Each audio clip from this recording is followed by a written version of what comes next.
Bijan being used like Christian McCaffrey sounds like music to my ears, and I'm sure it does to you as well. AR5 looking pretty damn close to 100% with the shoulder. Letting a few throws rip earlier today on the Pat McAfee show. We've got more CeeDee Lamb conversation off the back of the JJ contract extension, which put $110 million guaranteed dollars in his pocket and in his bank account. And the trigger effect, the snowball cascading effect that deal has on every other wide receiver, quarterback, running back, tight end, anybody, because it's all an interconnected web.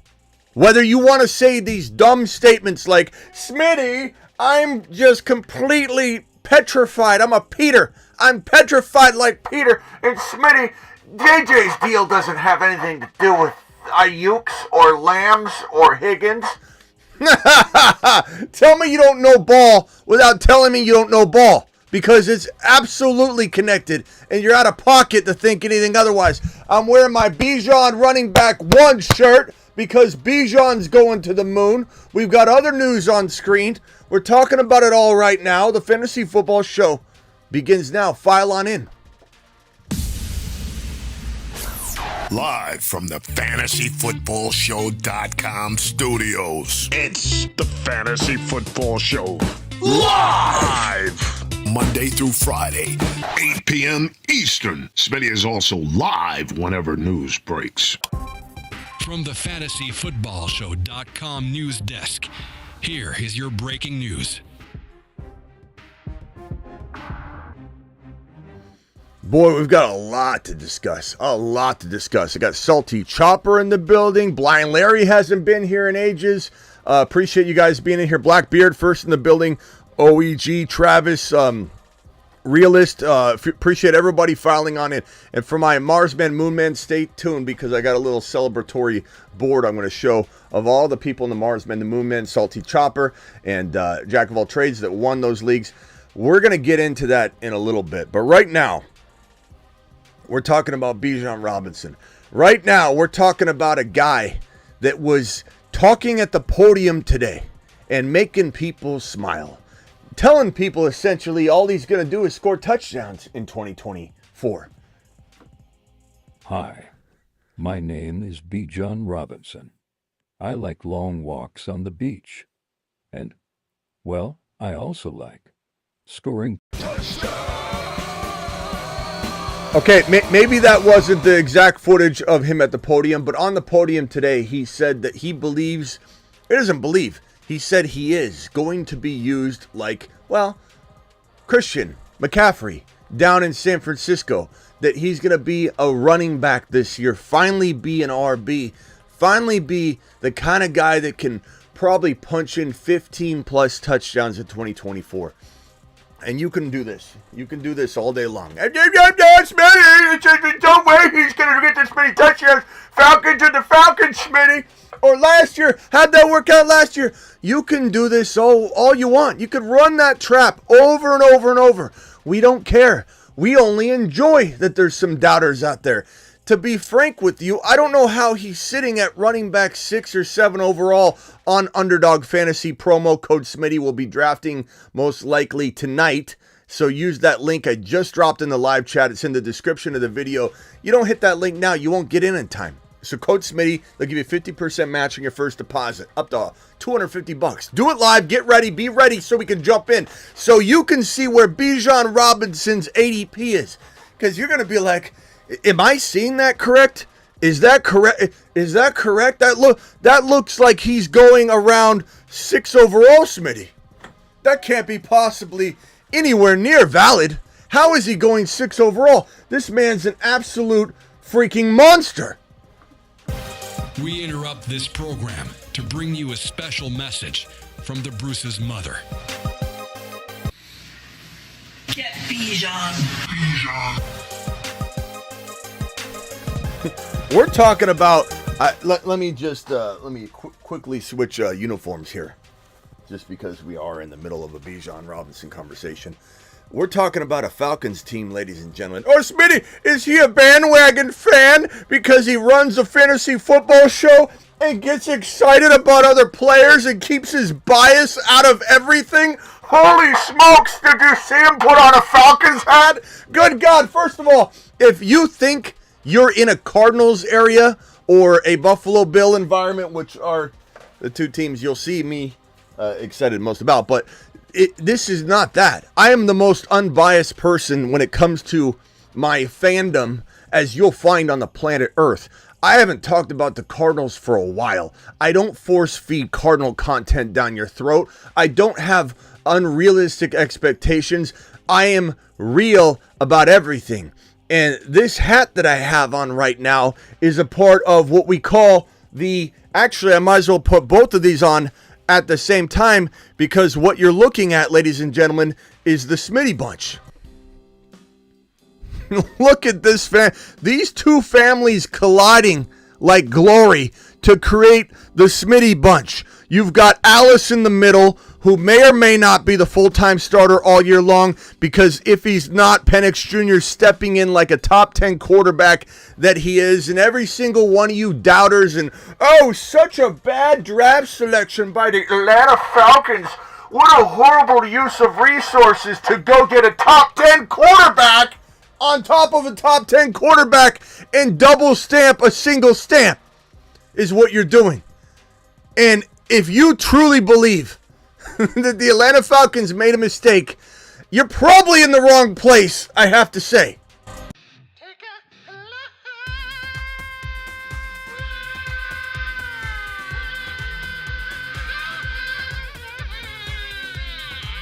Your Bijan card has been revoked.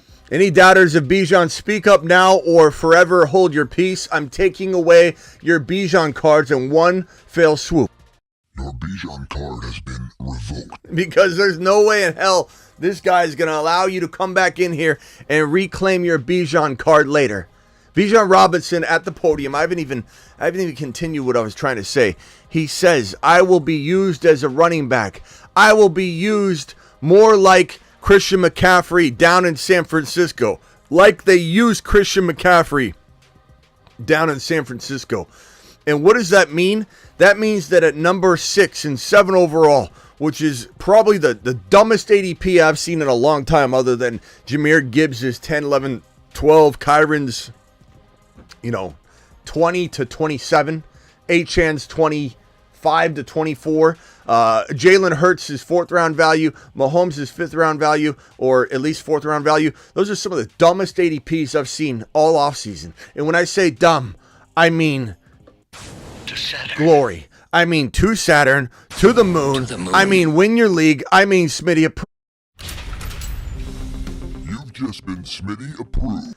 So here we are looking at Bijan. We'll go to a few of the numbers and we'll say to ourselves, Bijan Robinson is probably running for 1,400 yards in 2024 if I had to guess myself. And I believe this is a pretty nice, educated guess. He says he wants 2,000. We're going to tell him no. We want you to be involved in the receiving. If we want to give him 1,500, we can do that. That's no problem. He could be the rushing leader even if he's used at a 500-yard receiving capacity. That is, my friends, a total of 2,000 total yards, no matter what way you spin it. I think this is a 15-plus total TD back, and I think we're looking at 65 minimum receptions in 2024. This is essentially RB number 1. It's number 1 or number 2. There's no ifs, ands, or buts about it. Kyron had 15 touchdowns last year.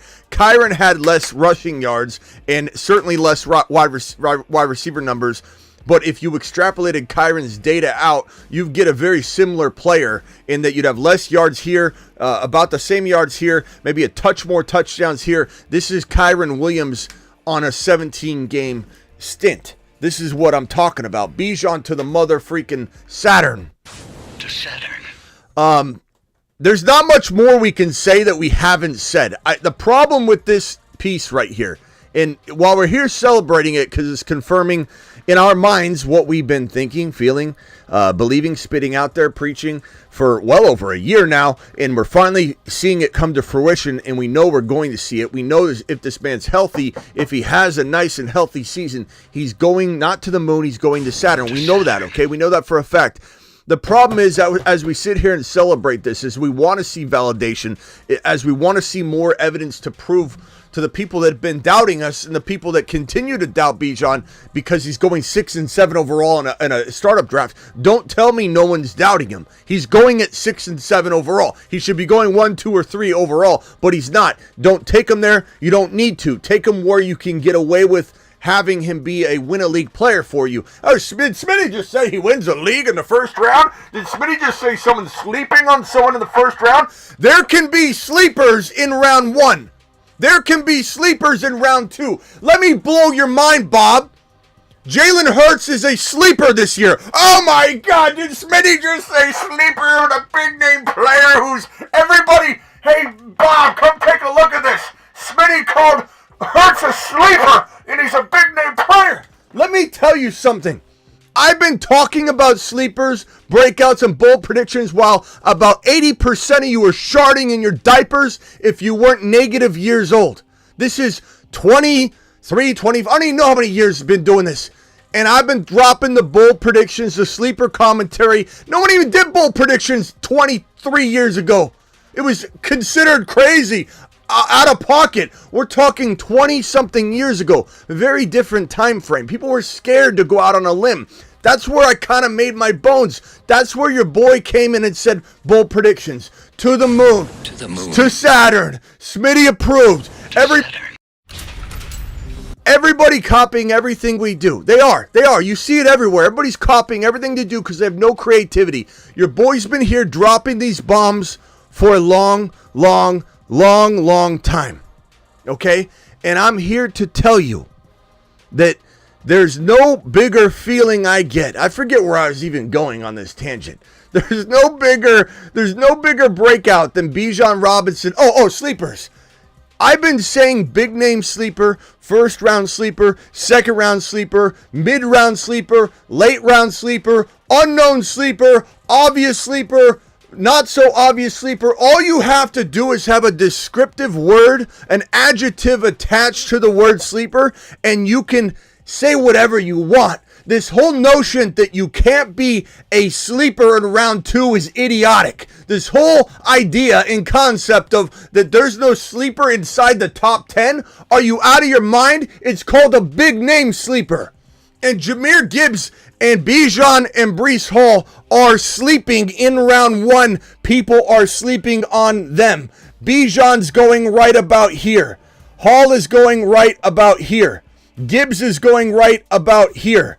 You have 3 sleeping giants. Yes. Oh, Smitty, no one can sleep in round 1, right? Wrong. The answer to that is wrong. Why? Because Bijan, Hall, and Gibbs can be number 1 or number 2 overall players.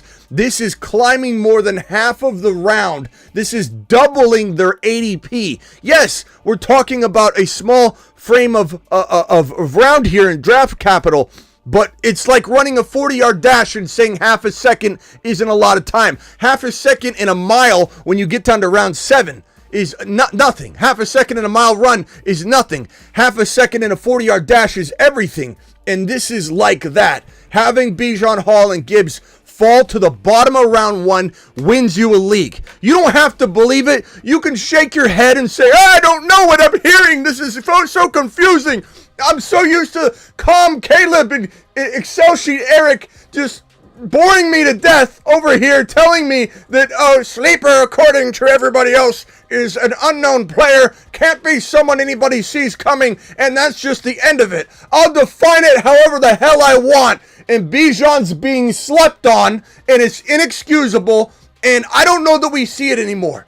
This news right here, this little soundbite of I'm going to be used by like Christian McCaffrey may increase his value all the way up the board into the 5-4-3 area. If it doesn't, we continue to march on, drafting him with a big smile on our face, stealing him away from Aunt Edna in our small family league, drafting him at 7 or 8 overall against Uncle Buck in our other league. We are going to destroy. And if Bijan, so help me God, climbs to 2, 3, 1 overall, we're still taking him because Bijan's going to Saturn. I don't want to hear it. Bijan. CeeDee Lamb, ladies and gentlemen. CeeDee Lamb is expected to have his contract conversations sped up, the negotiations, if you will, after Justin Jefferson received a, not 1, not 2, not 3, marker on my finger, 4-year extension that pays him $140 million on the total term, 110. That's 110 guaranteed. That is $35 million a year annually. And that's going to pave the way for Lamb. And it gives the roadmap to the Dallas Cowboys, who have literally no choice. They don't have a choice. They have to sign CeeDee Lamb to a long-term deal. Dak, they don't have to. The Dolphins don't have to sign Tua Tagovailoa to a long-term deal. They probably should, but at a reasonable price. Not at a huge Goff contract, but he'll probably get that. But at the end of the day, you can't let Lamb go. Just like you knew the Vikings were going to sign JJ no matter what the cost was, they're probably costing themselves by waiting, and they did. They did. Unless JJ was going to absolutely say no to everything all the way up to this point, which is certainly a possibility. Because Lamb and JJ were reportedly trying to wait it out and see which one was going to jump first so they could set the bar and the other could leap over it slightly. And that might happen here. Now, for anybody that says that Lamb shouldn't get JJ's money, I want to remind you that their stats are very, very comparable.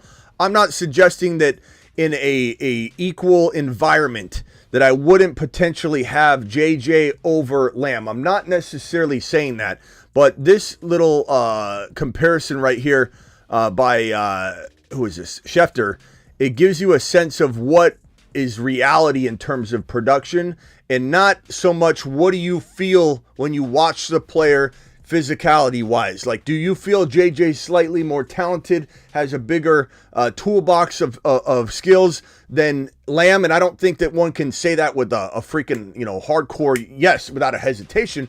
But you look at the 4 seasons that they both played. You look at the 3 All-Pro years for JJ, the 2 for Lamb Chops. You look at both getting Pro Bowls 3 times. You look at catches almost identical, 392 to 395. You look at yardage. JJ's been in a situation where they've been force-feeding him, and Kirk Cousins is throwing the ball. Dak's doing the same thing, but the yardage opportunities have been a little bit more plentiful, especially early on. For JJ, you got 58.99 and 51.45, so clear advantage there. But then when you look at the reverse, 35 total touchdowns for Lamb, only 31 for JJ, and he is limited in that capacity, and now plays for a much more limiting offense. It's limited. It's got a governor on it. It's gonna hold all these numbers down to at least the touchdown totals to not go up and become some sort of Lamb Chop type touchdown numbers. Lamb Chop can get you 14, 15 touchdowns in a season.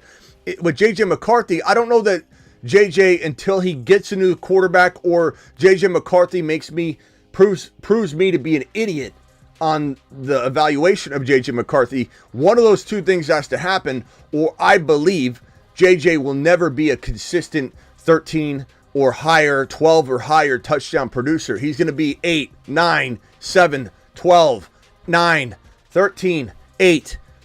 Similar to Julio Jones in a way is what Justin Jefferson feels like in his environment versus Lamb. This is Barry Sanders in an offense that was much more in need of support, and it's all dependent on JJ, and there's not a lot to assist him right now. I could be proved wrong, but right now, and this is Emmitt Smith and ironically the Cowboys, where you've got offense, you've got production, you've got living in the red zone for a living, you've got opportunities galore just sitting there. Lamb is bleeding with opportunity all around him. So you've got to ask yourself, if you're paying the man for what they're going to produce, Lamb 100% deserves the exact same money at the very least, because he's going to, as you see on screen, produce at least the same exact product in a worst case scenario. And he had a later start on getting elite and getting where he needed to be.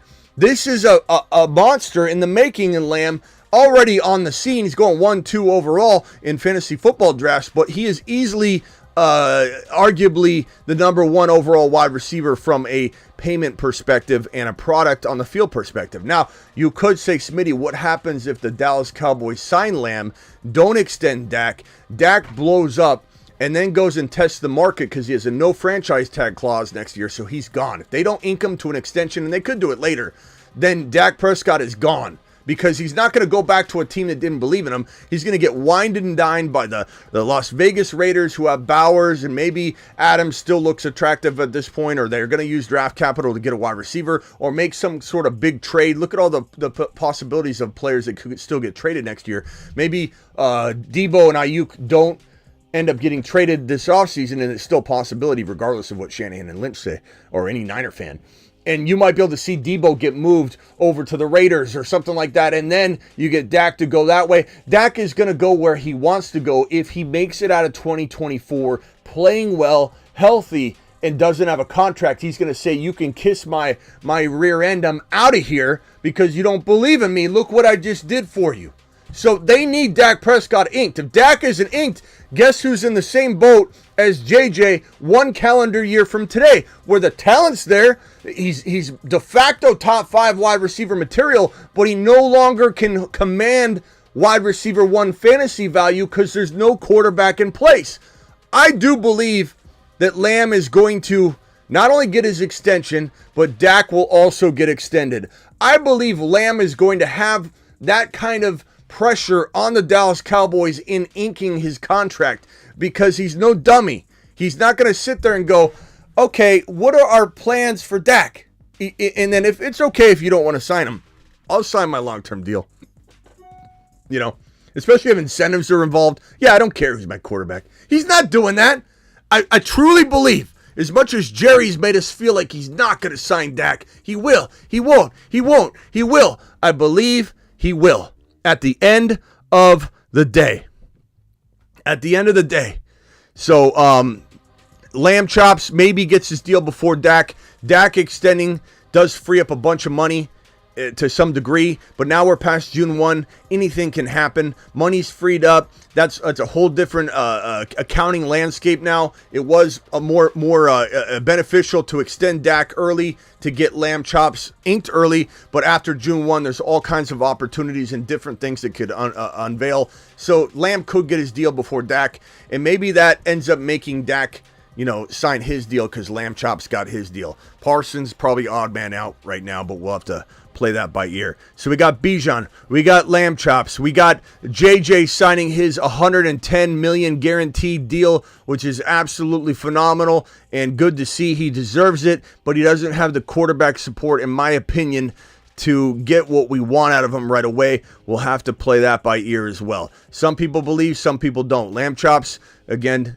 contract supposed to be sped up at this point. AR5 went on the Pat McAfee show and was throwing missiles across the basketball court into nets. He did hit in a small vicinity in a little bit of an itty bitty net from very far away. I want to say it was across the length of at least a full basketball court. It was at an angle, but he smashed it after a few attempts. And this guy's ready to rumble. He's been throwing missiles on the field. You can see him airing it out, totally unleashing his arm. And even though he says I'm about 95% right now, it's good to see honesty instead of I'm good to go, I'm 100% when he really isn't. He's not 100% in his mind. He's going to get there, but you can see it on the practice field, him throwing air missiles all over the field. He's probably not 100% in that he's practicing full go every week without taking breaks. He's probably taking some time off, and that's where that 5% is. So he'll soon be back to full go. We got the 49ers in need of a tight end. Let's see here. 49ers working on finalize a deal with Logan Thomas. That will be an interesting depth piece for the 49ers. This here right here is that's my news from the other day. I think, Jelani Woods. This one's an interesting one. Jelani Woods has been making tons of plays in OTAs. This has been a guy we've liked for quite a while on the show, and he comes up as a late tight end grab in Best Ball Underdog Fantasy promo code Smitty. I'll drop the link right now if you want to draft with us tonight. Hit this link. The link's in the description. The link enters code Smitty. The link that I dropped in the live chat enters code Smitty. Entering code Smitty manually if you download the app also gets it done, and it helps you get that 50% match on your first deposit up to $250. But Jelani Woods is a high recommend 17, 18 round, probably 18 round because he's going to be available.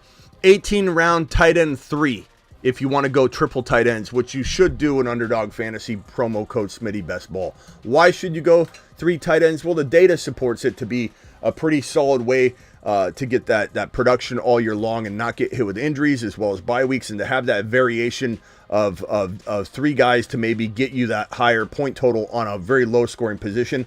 Some people will say draft 1 or 2 tight ends. They can say whatever they want. I'm telling you, you have a far better chance of of getting a top 10 team in any sort of tournament or contest you're doing by drafting 3 quarterbacks and 3 tight ends. And then your variance will be with the RBs and wide receivers. We do best ball commentary and advice all the time on the graveyard shows at midnight Eastern most every single night. Because why? I go live right here. I go live Monday through Friday at 8 p.m. Eastern, which is this show right here. It's a news show. Monday through Friday. I go live when big news breaks, like this morning at 8 a.m. my time, 11 a.m. Eastern to break down the JJ deal. I'm live most midnights. I'm live more than anybody you've ever met in your entire life. Nobody can hang with this channel. I can give everybody the blueprint. All of this is what we're doing. No one's going to keep up with us because they can't do it. Okay? Plain and simple. Don't believe me? Keep watching. If you're new, subscribe. If you're in here and you haven't hit the thumb up button, hit that thumb up button and wipe your feet, please. Appreciate every single one of you. Hit that subscribe button if you're new, and wipe your feet at the door. Hit that button, bro. Hit that button. We've been talking about Jelani Woods for quite some time. Very attractive round 18 pick. Massive talent. Ziggy, how tall is Jelani Woods? I think 6'6". Here is an answer 6'7". from Alexa Answers I think he's Contributor that I 6'7". translated. Jelani Woods is 173 centimeters tall. What the hell? Ziggy, how many feet is 173 centimeters? What do I look like? European Smitty? 173 centimeters is about 5 feet 8 inches. What the hell? Jelani Woods is only 5'8". We're in some trouble. Oh God. Sorry, I don't know that. Jelani, I gotta do everything myself. This is the worst assistant ever. Jelani Woods' height. 6'7". Oh, bro, Ziggy, if he wasn't family, he'd be out on the streets immediately. He's 6'7". As I told you, I didn't even need you. Ziggy off. Ziggy off. Your children, Ziggy, including wards and foster children, all those members of your family, persons related to you by blood, marriage, or adoption, who reside permanently with you. Thank you, Ziggy off. As I said, without Ziggy's help, and he just complicated things. 6'7". Okay, Ziggy off. 6'7". Jelani Woods is a monster. He's a beast. He's a you could call him a tree trunk, just sitting in the middle of the field. Put him in the end zone and AR5 throwing just missiles up to him. It's like 2 telephone poles playing catch over a bunch of kids playing street football. Touch football on the ground, by the cars on the street, like the olden days. Some of you never did that, and you should be ashamed of yourself because that was fun. And you got these two telephone poles just throwing the ball between each other. It's kind of like throwing a ball up to Wemby near the rim and tell him, hey, why don't you just hold this above everybody and do a little dunkaroo? Because that's all Jelani Woods could do. Problem is he hasn't been able to stay healthy, but Jelani Woods is a nice round 18 sleeper, not your tight end 1, not really even your tight end 2, but your tight end 3. This is my prediction on the Brandon Aiyuk contract situation, which has obviously been updated yet again, and people getting tired of hearing about this. I'm not going to beat a dead horse on this. We're not going to talk about it for more than 2 or 3 minutes unless somebody calls in and drives it out of me. But for 2 or 3 minutes, hear me out, because this JJ deal I believe, prices Aiyuk out of an extension for the San Francisco 49ers to a significant degree. 100% priced out? No. As I've alluded here, my guesstimation going forward is that there's a 51% chance, my estimation, my 23 plus years of experience doing this professionally, watching contracts not get signed, watching contracts get signed, watching the running back die in the Zeke Elliott days and get revived. Everybody's saying the running back's gone, the workhorse is gone. And I said, bullshit, because I've seen it go and come.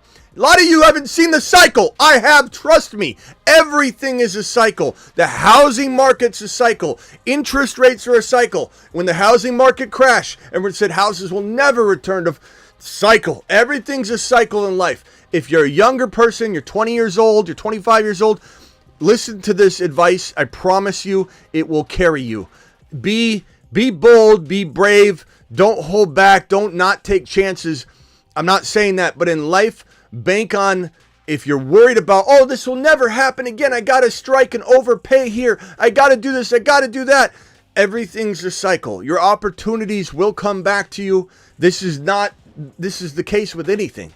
And this whole thing that people try and argue with me about contracts and that Aiyuk could get traded. He still could get traded. There could be one team out there, the Washington Commanders, who want to pair JD5 and Aiyuk together. Maybe the Steelers would want Aiyuk, but they can't afford him because they're not going to pay him $30 million a year. And if for all of you nervous Nelly 49er fans that are going to say this ridiculously non-logical statement of, well, JJ, guys, back me up on this one. JJ's contract's not related to Aiyuk's contract. Where'd you hear that? Where'd you hear that cute statement? Where are you regurgitating that from? Smitty, Aiyuk's no JJ. Where'd you hear that one? Because that is one of the dumbest analogies I've ever heard. Everything is connected.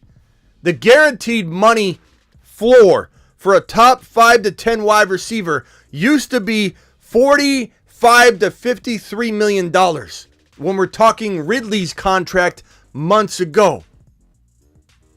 JJ is not the contract number Aiyuk's looking for, but Aiyuk's number has gone up every single contract that signs. The fact that the contract dollars went from this right here, and it's so frustrating, I got to explain this to people.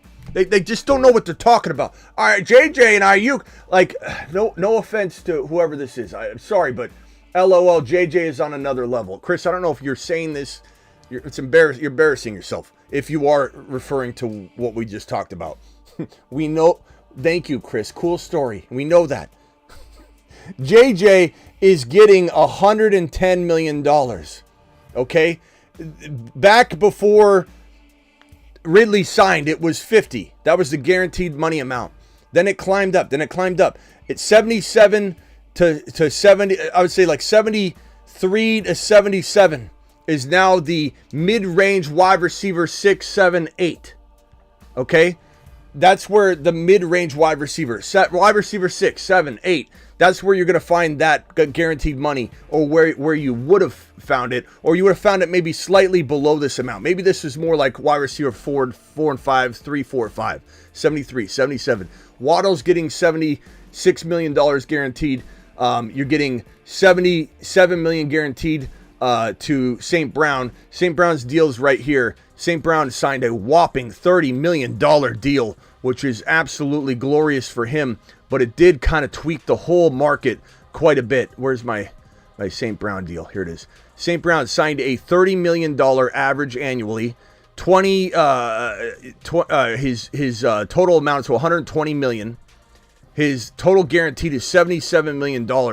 So when you look at the number right here, $77 million, and once this dropped, this goes up. It doesn't matter. Like when you say things like, oh, but Aiyuk's not JJ. JJ's not contract, doesn't have anything to do with it. You don't know what you're saying. You don't know what you're saying. This value goes up. The moment this value goes up, Everything is connected. It's connected and gets pulled up together. There's no way the person getting 50 million guaranteed is getting 50 million guaranteed anymore. They're now getting 60 million guaranteed because of this contract. They're now getting 62, 65, 70. Aiyuk was, before the JJ deal just got inked, $110 million guaranteed. Aiyuk was at about 65 to 68 million guaranteed is what I would have put him at. This right here puts Aiyuk and his ability to ask above 70 plus. And you can like that if you want. You can hate that if you want. You can disagree if you want. But that is plain hard, cold stone facts. And it's hilarious when people don't understand the concept. Oh, JJ's not like Aiyuk. 51% in my estimation that Aiyuk plays on his current deal, doesn't get traded, doesn't get an extension, and has to play on his fifth-year option to go bank on himself, because why would he sign a $55 million guaranteed deal when he can wait 1 calendar year and get in the inflated prices of next year? This time next year, 110 won't be the number anymore. Or so many of these $70 million deals will jump up to 90 to 95. Someone is at the front door. Once that happens, hold on 1 second. I locked my Smitty out. Oh. Okay, little Smitty got it. I latched the top lock and she's just sitting there at the front door. Because we got like a latch at the top that you can't, and she's just banging on the door. Little Smitty let her in. 24.5% chance that he gets a new deal. 24.5% chance that he gets traded. Those are my estimations for Brandon Aiyuk. He no longer has even a 50% chance of getting a long-term deal. Now, could he get one tomorrow? Yes, I just told you, 24.5% chance is still a significant number. But he no longer is some lock to get an extension. Every single contract that's come through has made it more unlikely that the Niners will meet him halfway. And I can promise you that they are so far apart. It's not like if here's the field, as I always say, and they're sitting here. Here's the mid-range point that's 70 million guaranteed. The 49ers are right here. The 49ers are probably going to meet him right here. Aiyuk is going to climb all the way to midfield and say, I want 70. I don't need 77. I want 70. Or even if you said this was 68 million, whatever, the Niners aren't going to meet him halfway. He's not just going to leapfrog over to 64, 65 million dollars guaranteed. He's going to wait 1 calendar year and easily get that. And have his pride, his respect, and not lock himself into a small contract that's going to get outpriced down the stretch. Okay, so there's that. That should be everything. All the news is on screen. Matthew dropping a super chat. We got super chats galore coming in. Justin with a super chat. John with a super chat. And Rock Out with a super chat. Appreciate all of you. Dial into the phone line. Then we're coming back to answer these. Call into the show. Call into the show.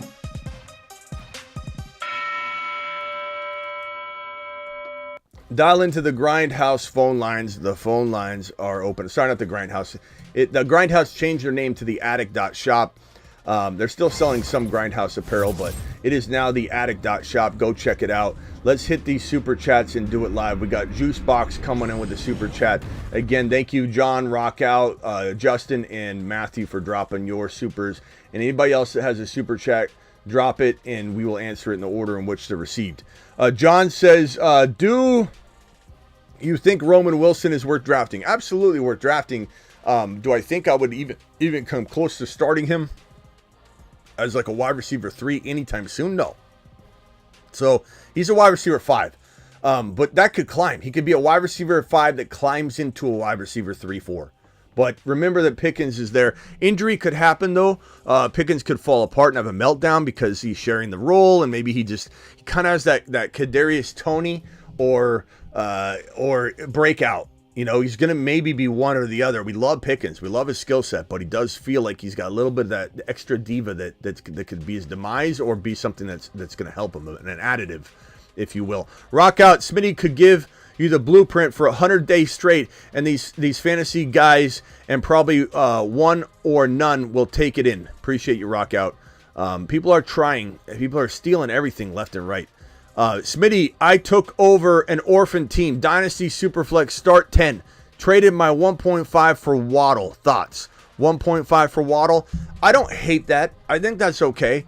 I think that I could argue the 1.5 versus Waddle pretty easily as well. It kind of depends.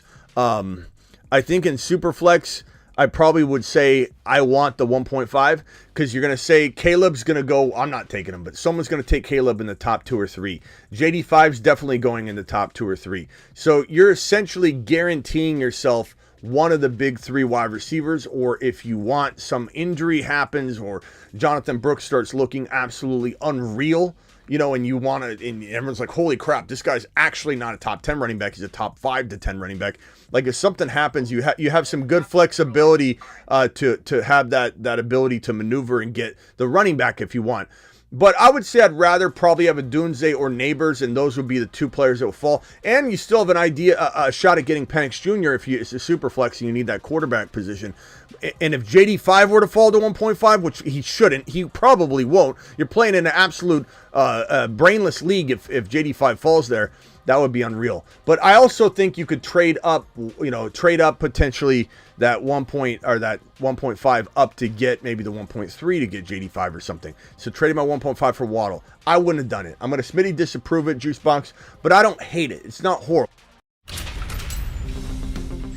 One could say it's safer. It's a safer route, but I think I'd rather have one of the 3 wide receivers, which you would certainly get one of them. So I'm sorry to say that. I hope that doesn't upset you, Juicebox, but I'm always going to hit you with the truth. Thoughts on this best ball team from the 3 pick? CMC, Barkley, Hurts, Kincaid, Reed, Coleman, JSN. I don't like it, bro. I love it. You've just been... And I'm going to tell you right now, I love this team, Matthew. What I love about it most is your balls to the wall with the Barkley Hurts, your balls to the wall with the Kincaid, your balls to the mother freaking wall with the Keon Coleman and the Jaden Reed. I love JSN. I think that's the kind of wide receiver room with the tripod, which is what you deployed there. Running back, quarterback. For anybody that doesn't know, let me enlighten you what draft strategy this is that he deployed.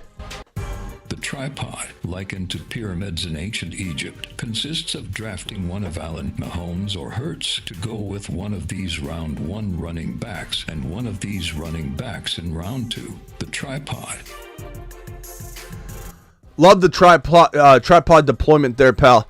Thank you for dropping the super chat, Matthew to the mother freaking moon. And the last super chat, and it catches us up. If anybody's got more super chats, keep them coming. I'm going to hit super chats quicker this year. I know I've let them kind of sit on the screen in the previous seasons because we've done so much news, and I promise to get better about that even during the season.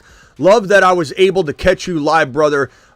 Huge fan of your content. How do you feel about Ramondre Stevenson at his current ADP value? That's another one I don't like. I love Ramondre at his late ADP. I love Ramondre. I love Zach Moss. I love Trey Benson, Jonathan Brooks. I love a lot of those guys in that territory. Najee Harris. Those are running back 3, 4 territories, really. You could draft Ramondre as your running back 3 with ease, and he still has, in my mind, the ability to be a top 10 running back. So, Justin, I like where your mind's at, and I like that you're here on the live stream, and I think you need to try and make an effort to get here more often because we need more comments and super chats like this. You've just been Smitty. We also hit 25K. We're on our way to 25.1K, believe it or not, and I appreciate every single one of you that's been a part of that. File on in, my people. That boy dropping a super chat on screen. That boy says, hey, Smitty, 2 QB, 10-team dynasty startup took AR5, Gibbs, JD5, McBride, Dell so far. That is an absolute monster start. I absolutely love it. AR5, Gibbs, JD5, McBride, Dell so far. Flowers, JSN, or Debo with the next pick. Flowers is probably your safest move. Debo's your high risk, high reward because I think he's the best player now. He might be the best player next year, but then after 2 years, this year and next year, you really don't know what you're getting. So Flowers is the younger piece, but will Flowers be guaranteed for 7-8 years, or will he have some sort of, fall or something from grace? So you can't always just say because someone's younger, they're going to have that career. You never know. And he's not cemented quite into that territory. I'd probably say give me Flowers. Debo might even fall another round. I almost wish I had a couple other names to go off of and not just those 3 limited names, because I wonder if there's somebody else I like better. Appreciate you for all that you bring to the table, pal. Timothy says, I've had some wine and this is entertaining, even if I disagree sometimes. Timothy, you do what you can, pal. We try and get you on the board. No one's perfect, but we still appreciate you being here. JSN says, Matt O. Debo is done, says John. Don't listen to John. John doesn't know what he's talking about half the time, but that's okay. We still appreciate him for who he is. I'd like to get into a Startup Dynasty League. I've got some news about that, and I'll announce it here in a second. Let me first go over here and talk about my freaking Moon Men and Mars Men, because Jack of all trades is in the building. I think we also have Salty Chopper. I don't give enough attention to my Moon Men and Mars Men. These guys bought Moon Men and Mars Men cards, and when they call into the phone line, they get to jump and leapfrog everybody, and except for the monologue. Nobody gets in during the beginning of the show because I got business to attend to, and it can't be just everybody interrupting the vibe of the show. Not to mention, if you can't catch my 2-hour, 3-hour, 4-hour live stream, because sometimes we go 4 hours on this Monday through Friday show, but we do go about an hour and a half, almost guaranteed every night. I do so much. I want to make sure the beginning of the show, if that's all anybody can catch, is absolutely the meat and potatoes. Not that the rest of the show isn't probably more entertaining, because it is with the phone calls and all that. But I want you guys to know that aside from the monologue, my Moon Men and Mars Men need to take advantage and dial in. Okay? And if you have never dialed in before, when you call in, remind me who you are, because some of you have, weird sleeper names, and I don't even know who is who in some of these cases. Let me know. I'm going to put you on the Moon Men, Mars Men speed dial list, and you can call in and break through. And even at the end of the show, when the credits are going up and you call in, I'm going to come back. You know what I mean? And not to mention, any of my Moon Men and Mars Men can demand a whiteboard. Like that. Not everybody gets a whiteboard. Sometimes we're way too busy to do a whiteboard treatment. But if you want a whiteboard treatment and you're a Moon Man or a Mars Man, you call in and you get it. That's the way it rolls. At least one per episode. I can't do 500 of them for each of you, but I can certainly leave that. So my Moon Man and Mars Man. Now, everybody wants to be in a league with me. These guys are in a league. There's the Mars Men League and the Moon Men League. We do both leagues live on the show, and the loser of the Mars Men was TMT. We love TMT though. He goes down to the Moon Men. Salty Chopper won the Moon Men. He goes to the Mars Men. Nobody ever falls out of the Moon Men, but the loser and winner do swap each year. So you try and infiltrate. He's not a Mars Man. Salty Chopper's a Moon Man. He'll remain a Moon Man, but he's infiltrating the Mars Man League because he won. Everybody wants to be in a league with me. Okay, I get that. It's fun. I'm no like I had a horrible year in this year. I had a great team, but they did not deliver. I'm not saying that from an egotistical perspective. They just want to be a part of the show. I get that. So I'm trying to create more opportunities to play in a follower league, and I've done it. And what we're gonna do is the Patreon. We're gonna start. I don't know how many we're gonna accept. Absolutely anybody that probably signs up today will I could almost say guaranteed. Just depends if we had like 10,000 people. But the Patreon today, we got Mars Motion Man detected at the front door. Got Mars Man Rock Out calling in. Anybody that signs up on the Patreon today will get into a league, and it's going to be a league on Sleeper. There'll be, I believe, we might do something like 22 people in a league, or just keep it simple and do normal 12-team leagues. If you did 22, it would be a 1 QB, 1 running back, 1 wide receiver, 1 tight end, and 1 flex, and that's it. And it would be best ball style, so you have to strategically draft what quarterback you want. Will they stay healthy? Are they getting the right work now? Will they get the right work later? But we might just go down to a best ball 12 team on Sleeper, and it'll be on Sleeper. So those of you that can't play best ball on Underdog per your state, you're going to be able to get in. So it's not on Underdog. But the people that sign up for the Patreon, it's $10 a month. They will be able to get in this league. Okay? And the winners of each of the 11 leagues, or 12, I don't know how we're going to do it yet, but the winner, if we have 11 leagues, 10 leagues, or if we do 5 leagues, 6 leagues, there will be 12 people, the winners, the highest scores across all the leagues, go into a dynasty league the next year. And so the next year we will draft a show dynasty league. It will be the main dynasty league of the channel, and the winners of each of the individual leagues this year in Redraft Best Ball will claim their spots in that league. Jack of all trades is dialing in right now.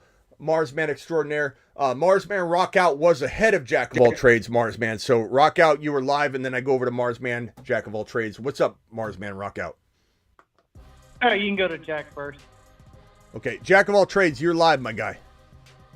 Yeah, you got my ears perked up talking about another league, so I wanted to call in and get in on the scoop. Chris joins the Patreon. Rob joins the Patreon. Let's do it. Keep them coming, guys. I'll get in contact with you about the league. Don't worry. But yeah, this league's going to be amazing, and it's aside from the Moon Man Marsman League, but we have that league already. But that league is going to get more attention, and I promise to give you guys a little bit more love in terms of shouting you out, talking about you guys have Marsman cards. But I do urge you, the biggest benefit, a lot of you guys that haven't been using lately, and that's kind of not my fault. I do need to talk about you guys more. I needed to put this board up for the longest time. We do need to do weekly standing updates. I didn't do a good job of that last year, so I will remedy that. But my Marsman and Moonman need to use the benefit, which is the card, to break into the phone line, have the whiteboard treatment, have that exclusivity, that 101 help advice. That's what the Marsman card was all about when we sold it. But Jack, what do you think about all this news on here? What do you think about Bijan getting, in my mind, running back 1 overall production this year? What do you think about JJ's deal? What's it mean for Aiyuk? What's it mean for CeeDee Lamb? What's it mean for T. Higgins? What's it mean for the Dak Prescott, the non-wide receiver contracts that need to take place? Speak to me, Jack of all trades. Go. Bijan, I could see him being the number 1 running back in the league this year with a soft schedule, heavy workload, new coach. And I'll tell you what, if Jerry Jones don't get his act together, there's a lot of other teams that'll back up the Brinks truck for Dak. Yeah, bro, like this is the crazy part that you don't hear a lot of shows talk about this, and you definitely don't hear a lot of predictions around it. But what's wild is that Dak has a no trade clause, which he would approve in a heartbeat if, let's say, the Raiders called him today and said, "Hey, we're talking. I know this might be might want to sit down. We're talking." They didn't even talk to you about this, did they? This is the Raiders. This is Pierce. I'm calling to see if you want to come play ball for us. I know you got a no trade clause. We're going to give you $52 million per season. What about waiving that no trade clause? What do you think Dak says? No, I'd rather not get paid over here in Dallas. Right? He would say, Dak would say, "Are you going to name a street after me?" Right, Deal right. done. Yeah, where can you send the coordinates? Where do I meet you? So Dak's no trade clause is really meaningless, really. Dak at this point, unless he was under contract and later they want to trade him, then it becomes relevant. Dak has a no franchise tag clause, so that means that if Dak ends up balling out next year, and they're like, "Shit, we made a mistake. We should have signed this guy to a long-term deal," they cannot franchise tag him. That means that he walks wherever he goes. That's why at the end of the day, I think they get a deal done. I think that this is just feeling out the market. Matto just signed up for the Patreon. CW just signed up for the Patreon. Appreciate you guys filing on. You guys got a locked-in spot in the league. More details to come on it. Just know that anybody signing up today is getting into the league. And then the winners of each of the leagues go into the 2025 Dynasty Startup Draft. I don't know if it'll be Superflex or not. Maybe we do make it Superflex because we don't have enough Superflex content on the channel. But just stay tuned for that. Yeah, it's going to be interesting. Dak, if he balls out, is going to be somewhere else in my prediction. Because why would he, without a franchise tag, why would he go back to the team that didn't believe in him? Why would he go back to the team that said, "We don't know if you're good enough"? And then, "Oh, Dak, you did so good this year. Come and sit down. You need a water? Can we get you a water? How about a bag of chips?" Okay, hold on. Go ahead and sit down. We got an offer for you, pal. We really would like to bring you back. You know, we love the work you've been doing. You've been working hard this year. You've been doing so good. Dak's gone. Dak's going to get wined and dined. That's what happened to Kirk Cousins. Kirk Cousins wanted to stay. He didn't even want to move, right? He didn't want to go anywhere. He wanted to stay, but he said, you know what? I'm going to go date around a little bit because you guys have been putting me second fiddle for a while, putting me on the back burner. I'm second choice, Kirk Cousins. Every year they're going looking. They're going window shopping. They wanted AR5. They tried very publicly to trade for AR5, or the pick that could get AR5. They were very much wanting to move into a draft slot that would guarantee them AR5. They couldn't do it, so Kirk Cousins was their choice. That's how Dak's going to feel. Now, the remedy here is that this man, Chris from Vegas is CW. That's awesome. Chris, appreciate you. You're going to love the Patreon. What's in the Patreon? Live chats. 10 live chats, 365, 24/7 game day chats when we're watching games on Sundays, Sunday evening, Thursday evening, Monday night game, Friday game, Christmas games. We're all going to be in the one of the 10 chats, the live game day lounge. I've got a trade chat, a general chat, a dynasty chat. They're always live, and then there's exclusive content. This is outside of the fantasy football show content, so it's going to be a little bit different and unique to the Patreon, and these two can coexist. Nobody should be saying, oh, there's no more content. No, I've been doing this more than anything. This right here and the YouTube main channel are the absolute staples of my existence. But the Patreon, I want to be an equal third part of that, just so you guys all know. And the Dynasty channel. Those are like the 4 pillars I promise this channel is focused on. I did another Dynasty video the other day, so there's a new video up. I plan to try and do one tonight. We'll see if we get it done. But anyway, Jack, go ahead, continue. Any other news, any other players you want to discuss that's on the board right now? I'd love to hear from you. I'm sorry, I'm walking the dog, and I'm getting really confused. I'm trying to figure out how to join the Patreon league. So, just go to this link right here, patreon.com/the fantasy football show, and join the Patreon. Okay, I'll find it. Save me a spot. Well, I'll let someone else talk right now. Yeah. All right. Hey, Jack, call back when you're ready, and we'll hammer it out. Thank you. All right, Jack to the moon. Jack, can I sing to Saturn? Sure. Congrats on. Can I just show your first place victory right here real quick before you jump off the phone? Jack of all trades won the Marsman League. He won the Marsman League. You're talking to a champion right here. Jack, do you remember your team real quick? Can you spit off your players real quick? Do you remember who you had off the top of your head? In the championship run, I had Kyle Murray, Kyler Murray. I had one with Kyler. Breece Hall. I had Mixon. I had Mixon had a good year. Keenan Allen. Okay. I had Garrett Wilson. Good thing it's not a dynasty. Oh yeah, those are two good pieces too. You had a really good team. Mm-hmm. My team was, I thought, really good. I couldn't buy a win. I had Burrow. He got hurt. I got AR5. He got hurt. I just kept getting screwed. Burrow hurt. AR5 hurt. I had Eckler, who played like Shiat. I had Achane, who got hurt but played great. I had Travis Kelce, played like dog shit for the majority of the year. I forget. I think I had Debo. I forget who else I had. Puka Nacua. For a big string of games in a trade we made. So I had a really good team. If you looked at my roster, you wouldn't believe that I wasn't at least in the top 4 or 5. But your team balled out. So congrats on that, my man. All right, call back if you got anything else. Congrats on the win and get ready. One thing that happened last year, I really screwed up. I was farting around in traffic, looking at my team, and I was like, well, let's see what this looks like. What about if I traded Christian McCaffrey and Ridley and some other person? And I was like, well, let me get back to it. Well, by the time I got back to it, the other guy already accepted the trade, and I still won, so it worked out really well. Yeah, well, I think you can complain when you win. All right, good job, bro. Nice work. All right. Jack of all trades to the moon.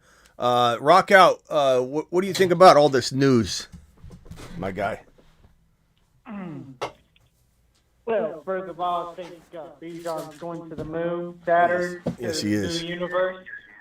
To Saturn. Yes, he is. I just spilled on my desk here.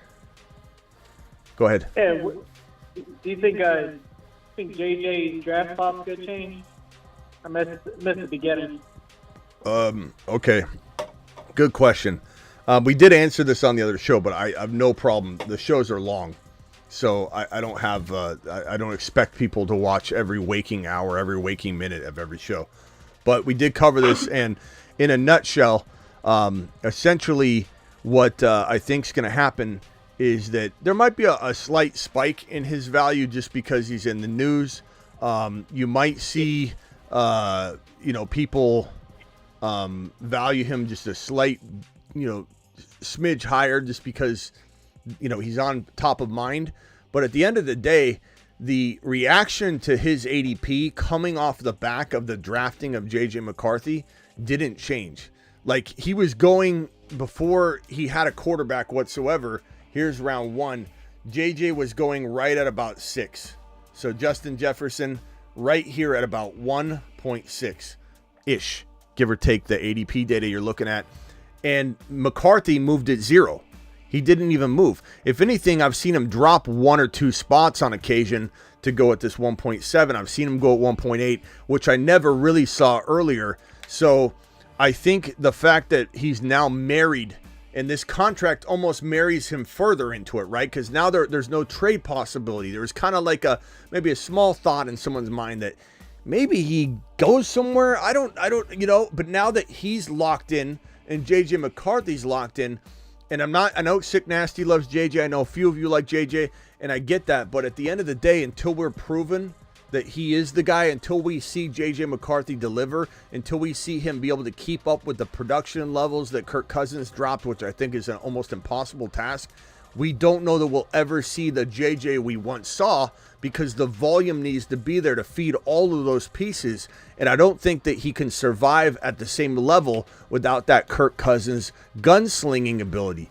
So I think JJ's value doesn't really go anywhere. I think the long-term deal doesn't really affect too much. I think people are still petrified over JJM. If JJM looks really good in a preseason game, or JJM has all this kinds of offseason buzz that look fantastic, JJ could climb as high as 1.4, 1.3, 1.5, just off of like one hardcore piece of JJM news. I've got 3 Moon Men and Mars Men on the phone, sum total. Salty Chopper just called in. Jack of all trades called back in. I'm going to go to Jack in a second. Salty Chopper, you were the winner of the Moon Man League, and so you are advancing to the Mars Man League, and we're kicking TMT down to the Moon Man League. So congrats, Salty Chopper, on your win. Thank you, brother. Super happy to be in the league. It was a really fun league this year. I had a great team, honestly. I was really stoked. What was your team? I had Jordan Love as my quarterback. My wide receivers were where I came home. I had Amon-Ra and CD. To Saturn. CD and Amon-Ra. And then my running backs were Breece Hall, Ken Walker, and I had Tank Dell, Bijan Robinson, Zamir White, and at the very end, I actually had Zeke, and he was bringing in a ton of points for me. Hey, you had a great team. Who was your quarterback, bro? Jordan Love. Oh, that's right. Jordan Love. You just said that. Jordan Love. Jordan Love's going to have I had Dalton Kincaid, too. Kincaid, look at you. What a good squad. You know what I love? Jordan Love. You know how to piss off Jordan Love, bro? Do you know how to piss him off? You go into a bar and you chant Green Bay sucks, and your name's Caleb Williams. That's how you piss off Jordan Love. And this is not good for me for memes that are going to strike the internet and Twitter and X and Instagram like memes you've never seen before. This is the worst. Caleb is setting himself up for even more failure by putting himself in this position. You wouldn't see Jordan Love out there doing this because he's out there working. You don't see JD5 out there chanting, this team sucks, that team sucks. You just don't see it because he's out there working. And his JD5's own teammates say he never leaves the building. He's there before they get there. He's there when everybody leaves. This guy's out there chanting Green Bay sucks. And everyone can say, Smitty, leave him alone. Leave my little itty-bitty Caleb Williams alone. I'm a Bears fan. It's really weird how much you dislike little Caleb, little itty-bitty Caleb Williams. That's not my job to worry and pander to your sensitivities of me saying I don't think he's got the makings of an elite leader that can lead a team full of soldiers into battle. That's just the way I look at it. But Jordan Love, my whole point is Salty Chopper. Jordan Love delivered for you. Jordan Love, if you remember, and I'm sure you consumed a lot of that content. Jordan Love was one of the favorite deep quarterbacks of this channel, was he not? I actually built a dynasty team around him as well that did really well last year too. I mean, we were high on this guy. Jordan Love was my secret weapon, super flex quarterback. How to destroy your league and win. A formula that I deploy on my live stream and draft it year after year after year. I'm back-to-back champions in the league that I demonstrate this on 2 years in a row, showing it. I'm walking the walk, not just talking the talk. And I 2 years in a row won the championship drafting this strategy live on my live stream, and they no longer have the league. Ironically, the league closed down. What do you know? I don't know. I don't know what I'm going to do to deploy it this year. I'm going to have to just talk it out because I don't have the league anymore. Apparently, I shut it down. This is an Instagram expert league. Like, get it together. Let's play again, boys. If you're watching. But Jordan Love is the working perfect for me. Jordan Love's the winning. Go down.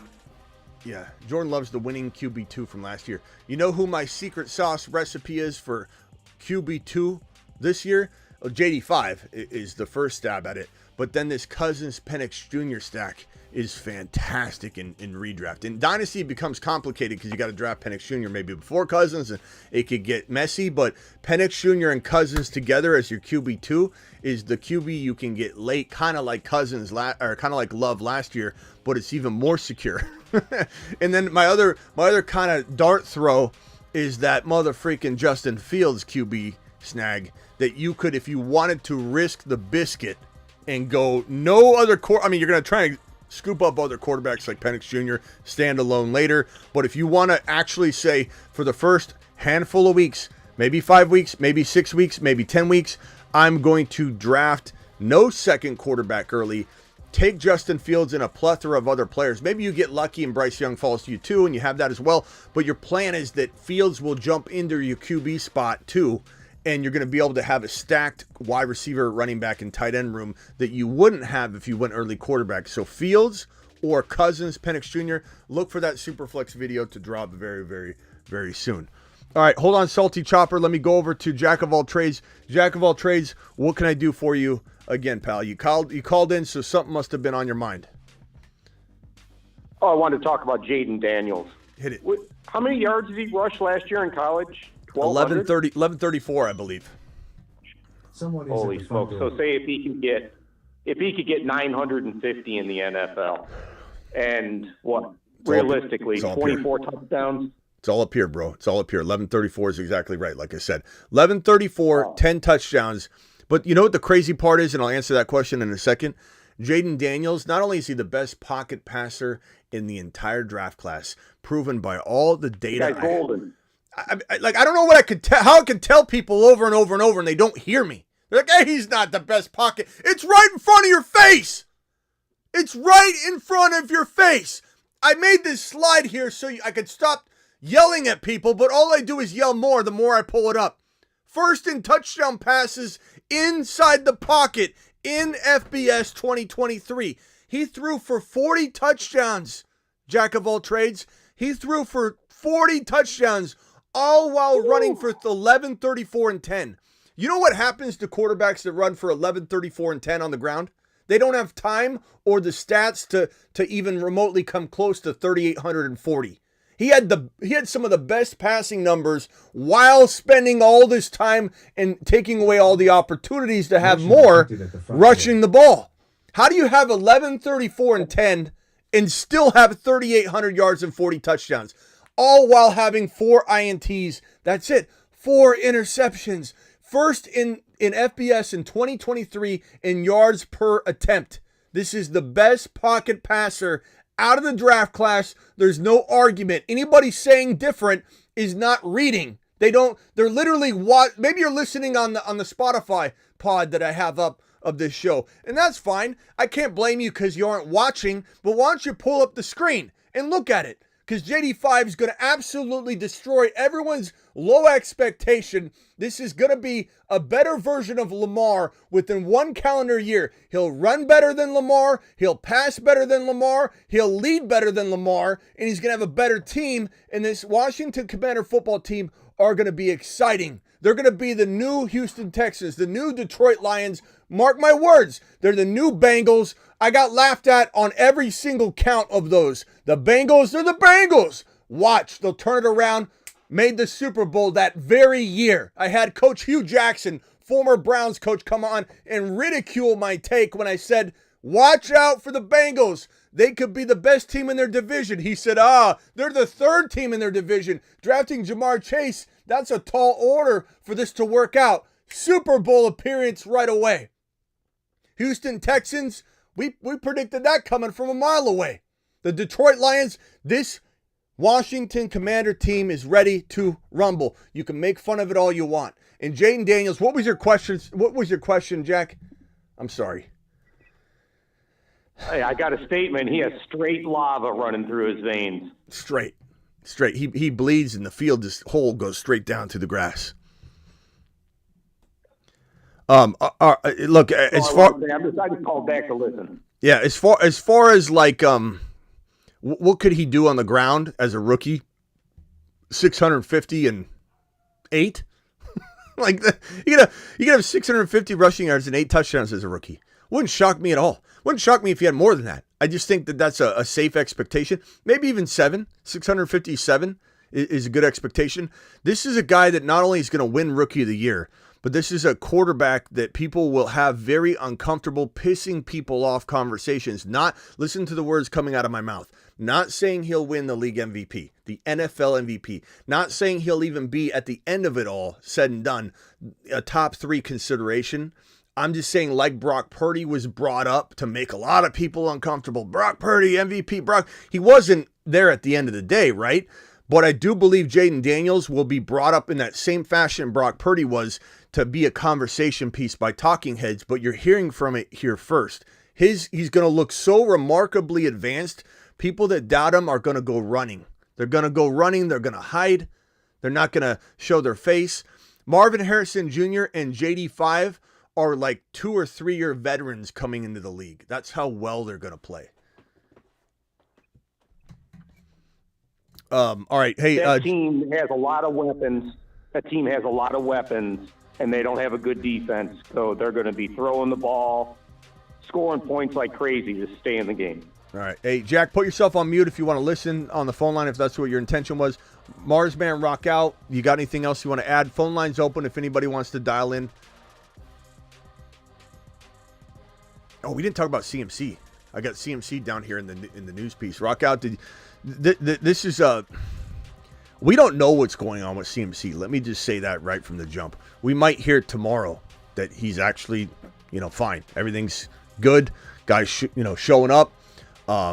He's not holding out by any means, but we do have reasons to wonder. Like it's not a bunch of rumors or spec that Shanahan mentioned in the same breath of saying that CMC wasn't there for voluntary. Are you worried about that?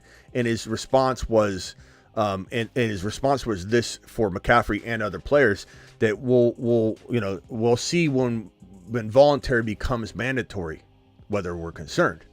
And so that didn't answer any questions. It only posed more questions. Wait a minute. Is Christian McCaffrey holding out? Christian McCaffrey, I believe, in his contract has no guaranteed money after the season. So he wants a bag. And at 28 years old, he's no dummy to know that his body is not going to necessarily be the same after his 28-year-old season that he's about to play, because that is typically when drop-off happens. And he has shaken free the injury label, but he also has had a lot of injury history in his past that he's probably a little bit worried about. He's eyeballing it. Is it going to come back? Is it going to resurface?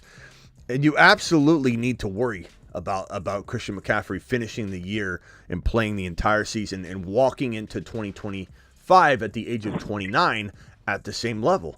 There's just not a guarantee for it at the age of 28. 28 is that exact year that Eckler dropped off last year. Kamara kind of fizzled out at the end. Aaron Jones couldn't stay healthy. It's the year of decline for running backs. Derrick Henry's the only outlier, and no one can use him as an example because he truly is a weird and strange and unpredictable outlier. It is basically the odds are so strong that at 28, you need to be very concerned. It can happen. You can play well at 28. You can have 9 or 10 straight games of playing well, get hurt, come back, play good in week 16 and 17, and have like a pretty remarkable 28-year-old season. But it is a year of concern. Christian McCaffrey knows this, and I believe he does want more money, and it's just head-scratching that the Niners didn't take that Juwan Jennings $10.5 million and apply it to Christian McCaffrey a little bit, or apply it to Aiyuk's deal to get it done. Overpay Aiyuk. What are you going after Juwan Jennings for? Juwan Jennings caught 19 balls last year. Like, the Niner fan base is like, this guy's a dog. This guy's a dog. This guy deserves every penny. I saw that comment like repeated a lot. That was like this guy deserves every penny. This guy caught 19 balls and had 1 touchdown last year. How is he somebody you're worried about retaining versus overspending on Aiyuk a little bit, using $10.5 million to get Aiyuk and McCaffrey right-sized and ready to go? You're worried about Juwan Jennings? If anybody thinks the Juwan Jennings deal, the drafting of Ricky Pearsall in round 1, and the attempt of trading both Debo and Aiyuk been confirmed that both were shopped. If you don't think that spells that they're open-minded to trading one, you're out of your mind. So McCaffrey is definitely worried about, not having, the money, the guaranteed money on the books, and I think we'll see what happens. Bob, aka John, calling in. Rockout, did you have anything else before I go to John?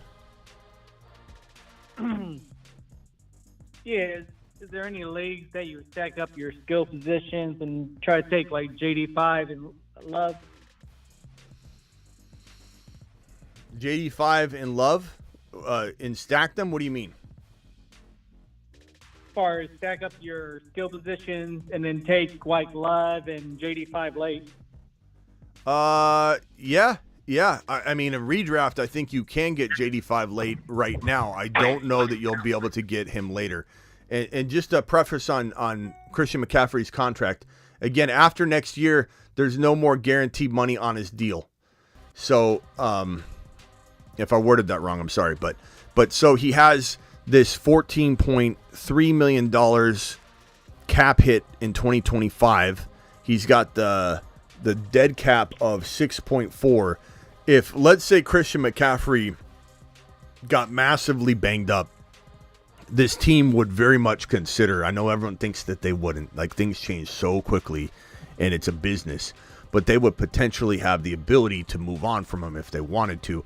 But Christian McCaffrey is wanting to get paid more money. His average salary is $16 million a year, which is definitely in the top of the league.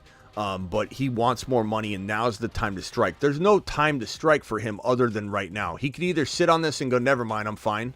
I'm not going to win this battle anyway because I'm an RB.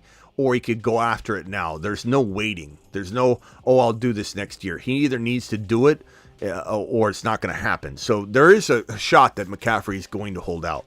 Or at least put up a little bit of a fight. And keep in mind, guys, these players don't have to hold out. They can hold in. I don't know if you guys remember, last year was a big hold-in moment. The year prior, we kind of heard the term, I think, kind of more often than we ever heard it before. But holding in is when a player doesn't, they report, they show up, but then they kind of sit out. They don't do everything. They're banged up, so to speak. My hamstring's hurting. I'm going to hold back and not work out. And they just kind of sit around and linger and don't do anything, but they don't get the fines. They don't accrue the fines. They're able to show up and get paid. So holding in is very, very common.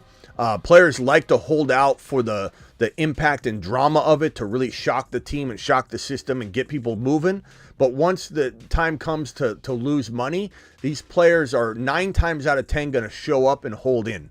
And so that might happen with all these players that we have, curious considerations for contract extensions and et cetera. Rock out.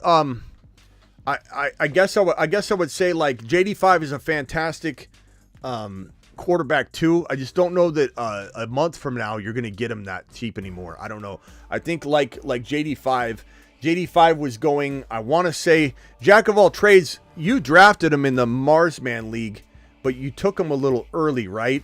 Do you remember where you took him by chance? I think he was going like in the 6-7 territory by the time we drafted.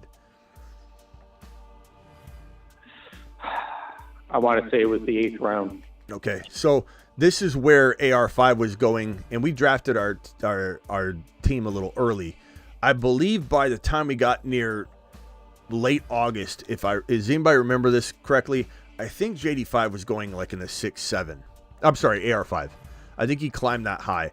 I think that's where you'll see JD5 climb as well. I can't imagine him climbing to 5. I can't really imagine him climbing even the top 6, because this is where you've got the final like drafting of a top 4 or 5 quarterback that ends up going here in round 5. Like Mahomes sometimes falls here or here, depending on where you're drafting. Stroud, you've got Lamar, and then once you get through those guys, I think JD5 could surface later on, not now, in the bottom 6, maybe 7 for sure. And so it will be hard to cuff him and redraft. And redraft, I don't advise you, or a non-best ball, advise you to take your backup quarterback here. In Superflex, there's no way JD5 is going this late. In Superflex, God, I don't know. Where do you guys think JD5 is going in redraft Superflex drafts, or even best ball Superflex drafts? Is there a shot in hell he passes round 4? In Superflex, is he locked into round 3? Does anybody think in redraft Superflex he's going in 2? We don't really know. We haven't seen a lot of Superflex redraft, or best ball Superflex isn't really full go yet. It's coming up. I think that's coming up real soon, like in the next couple days, maybe weeks. We'll start seeing the Superflexes on Underdog. But where do you guys envision him going, JD5, in a Superflex Superflex best ball or non-best ball redraft? I see round 3 from Jack of all trades. Tough to say. Third round. Yeah, tough to say. So it depends what you're drafting and what's the format, but quarterback drafting, and then to answer the stack question, I think you also asked, I love drafting in best ball. Ben Sinnott, Luke McCaffrey, Dotson, all those guys with JD5. Yeah. And probably my favorite best ball, and best ball is very different than non-best ball. One of my favorite ways to stack in best ball this year is to go against the grain and take, like, let's say you go Hurts and you go MHJ. This is my best example of this. Everybody's going to say, oh my God, AJ Brown was available, you went MHJ, just as an example. But later on, you're grabbing Kyler, and this isn't a 1 QB best ball. This is an amazing way to stack, and it's like a stack that's underneath the 2 starters. It gives you that stack benefit without having to force a player you don't necessarily want to draft or overdraft, etc. So that's one thing I'd say. In Superflex, it would be awesome to, let's say you were to go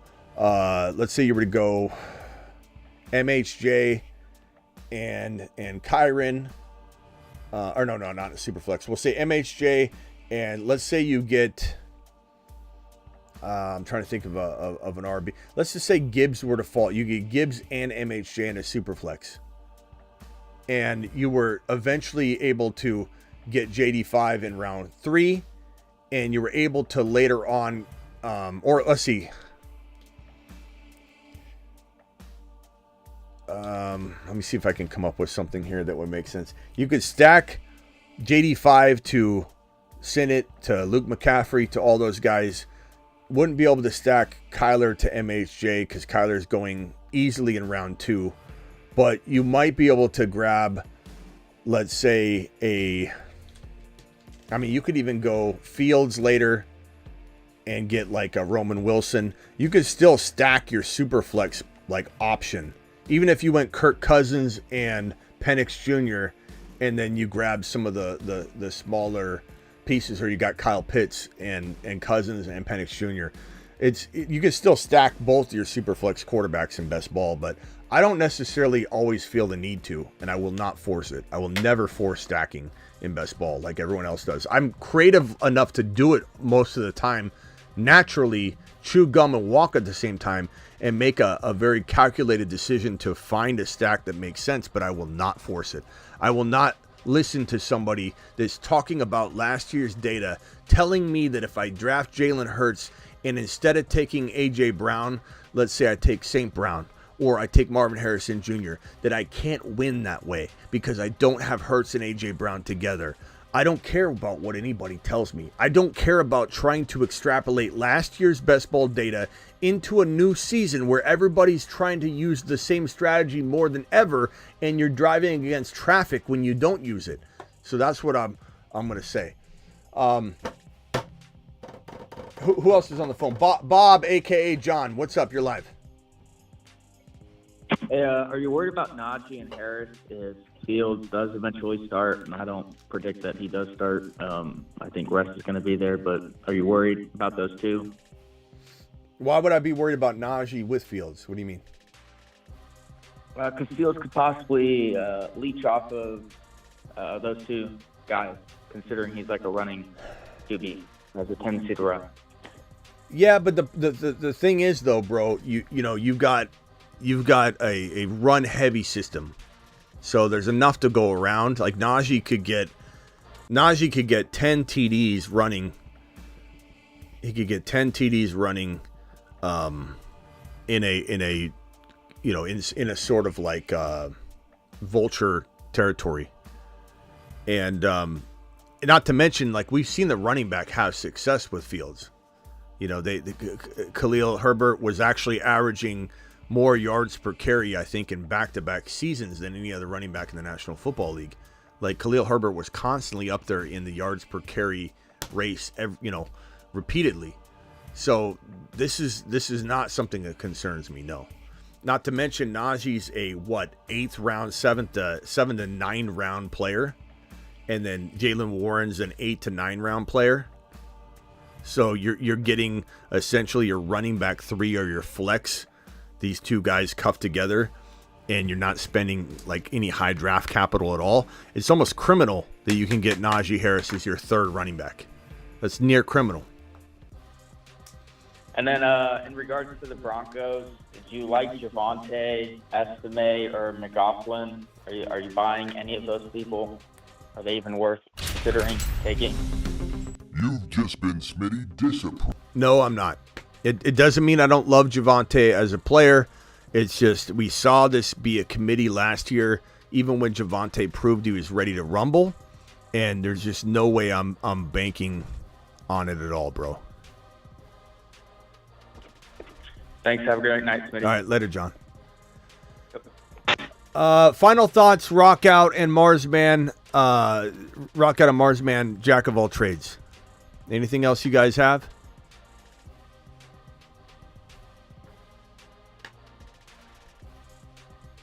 All right, boys. Anything else? Hello? You're on mute. No, that's it. You're on mute, brah. Okay. Hey, Jack, appreciate you, bro. Later, broski. All right. Thanks. Rock Out. Anything else? You can certainly call back if you guys got another question. I'll be here. No, you're good. I'll call back. All right, yeah, call back if you got another one, Rock Out. The phone line's always open to you, Rock Out. You don't have to feel like you're bothering me either because you're a Moon Man or a Mars Man, so you just hit that button, dial in. I'm just trying to keep the phone lines moving. Theo, you're live. Appreciate you. We got a member. A member just joined. Hold on a second, Theo. Hold on 1 second. We've got membership. We got who is this?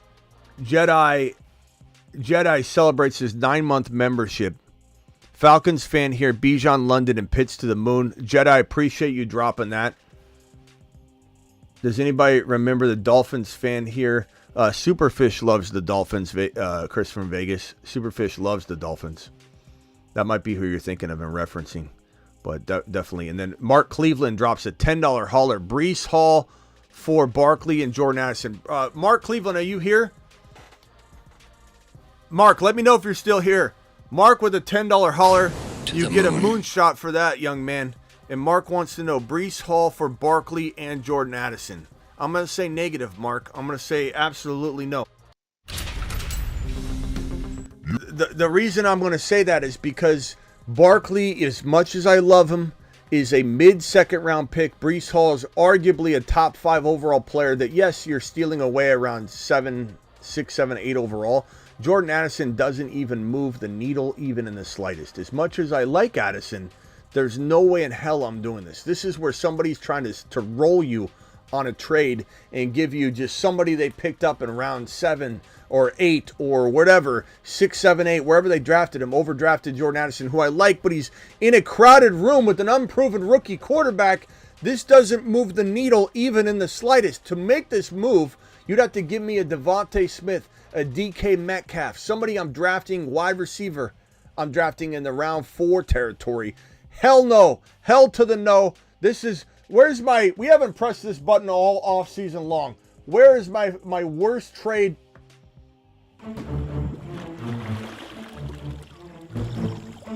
You are offer sex. You are trade offer sex. Mark Cleveland says, I have Barkley and Addison. Okay, so you're trying to roll somebody. Then I'm going to say roll them, bro. Do it. I don't think you're going to get this accepted, though. So I apologize. That's me telling you your trade offer you constructed was garbage. Sorry, Mark. Mark, I'm sorry. Mark, I would absolutely go get Breece Hall. Go get it done. You've just been Smitty approved. Oh, Chris, that if it was a troll, it was not Superfish. Superfish is not a troll. I don't know what Dolphins fan you're talking about, but Superfish is one of the good ones. So that was the Superfish. Barkley outscores Hall. It's all good, says Kenobi. It's not a crazy world that, injury could have anything like that happen. Derek Lincoln in the building. Appreciate seeing Derek here. Salute to Derek, says fill up Derek to the moon. Appreciate Derek. Thank you to all my super chatters. Mark Cleveland, that boy, Juicebox, Rock Out, John, Justin, Matthew. You guys all absolutely rule. Appreciate you. Phone line's open if anybody has a question, a concern, a comment. Let me put the number on screen if anybody wants to speed dial in. Maybe we'll do some sort of fast rotation on the phone line if you guys want to dial in. Crypto, appreciate you being here. Blackbeard in the building. I think Sick Nasty's in here. Travis Rowe. Breece is the number 1 running back, says Prime, so he's going to tell you go get Breece Hall for that. I just don't think that's going to move the needle. If you're trying to construct a trade, Mark, and that's what you're asking. Mark, you can call in. I'm sorry. Theo's on the phone line. Theo, I forgot you were there, bro. You're live. Sorry. You're good.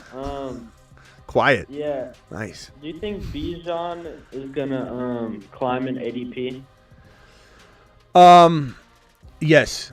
I do. Can I guarantee it? No, because we've seen things happen and then nothing happens at ADP, and then we've seen things like this happen and then they climb 2, 3, 4 rounds or half a round or. Depending on where the player's getting drafted. In the case of Chris Godwin many years ago, I had him as a 6, 7 round win a league wide receiver, and he was going around 6 and 7 early in the offseason. And his offensive coordinator or as the head coach came out and said he's going to catch 100 balls. And he went from round 6, 7 to round 3. So it's hard to know. Bijan's going in the top 7, 8, right? So does this type of press conference here where he says, I'm going to be used. He didn't say, I think I'm going to be like Christian McCaffrey. I got the same skills. He says that the team plans to use him like Christian McCaffrey. And that very well could have him double his ADP value or climb double. Like he could go. Mark, if you could turn down the background noise. I don't know. There's something there. But yeah, he could climb from 6, 7 to 3. I don't know that he will, but I think he'll climb a little bit at least. I'll draft him at 3. Yeah, I said earlier on the show, God forbid his ADP climbs to 3. We don't care. Yeah. But we want to take advantage of his 6 to 7 round ADP as much as we can. I don't want somebody coming in here going, Smitty, you're right. I watched your Bijan live stream. I drafted him 1 overall. You proud of me? No, I'm not proud of you. That's not the point. I just downloaded Patreon and subscribed to your Attaboy. So did John A. But I still don't know how to use it. Okay, I'll tell you real quickly. John A., Theo, Juicebox, all just join the Patreon. You guys are all going to get into the league. So congrats on that. It's really easy. Once you download the Patreon app, I mean, I could explain it in like 5 sentences. You open up the app, right? Once the app is open, at the bottom, you have the home tab at the bottom left. You have the chat tab. You click on the chat tab. There's all the 10 chats. Those are the live 10 chats that we have going constantly. They're 365, 24/7 conversations. And you just jump into the one that tickles your fancy, bro.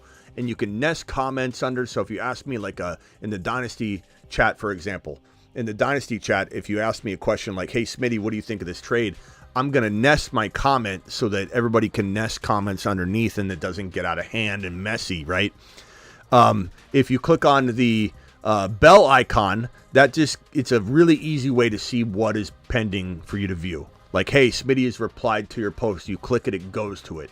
And that's it. And then if you click on the far right button, and it might be laid out a little differently for you. You click on the far right button, and these are all my articles and posts that I'll post for you guys that's exclusive for the Patreon only group.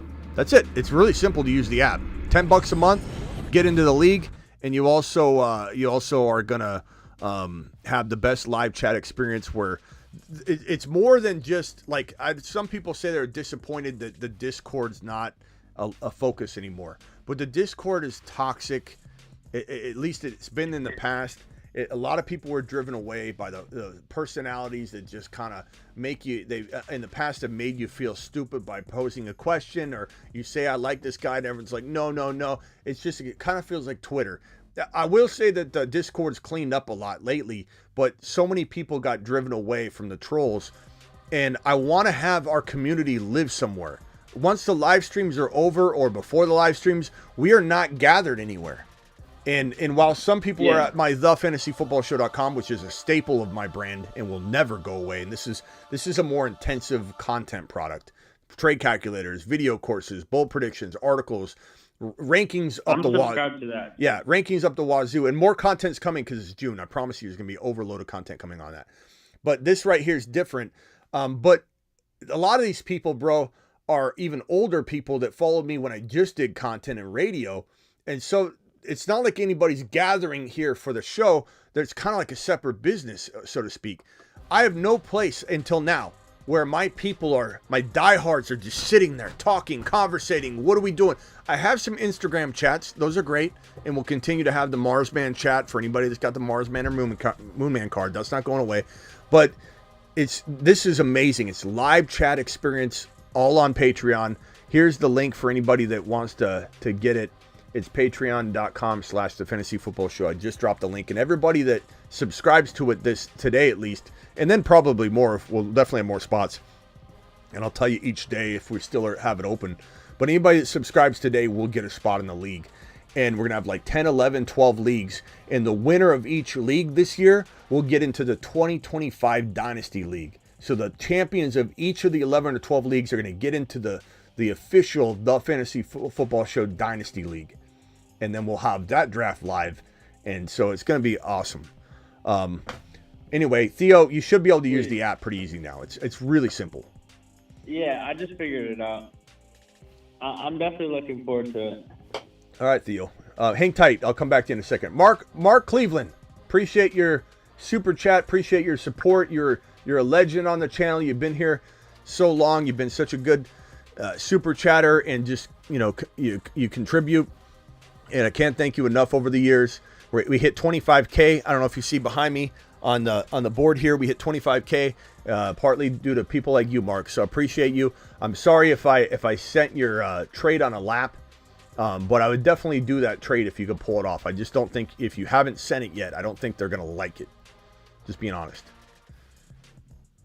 Yeah, hey, they sent the trade to me, and it's sitting there right now. It's sitting there? But yes, it's sitting there. The reason I hadn't took it yet, it's got four flex spots, 2 wide receivers, and a super flex.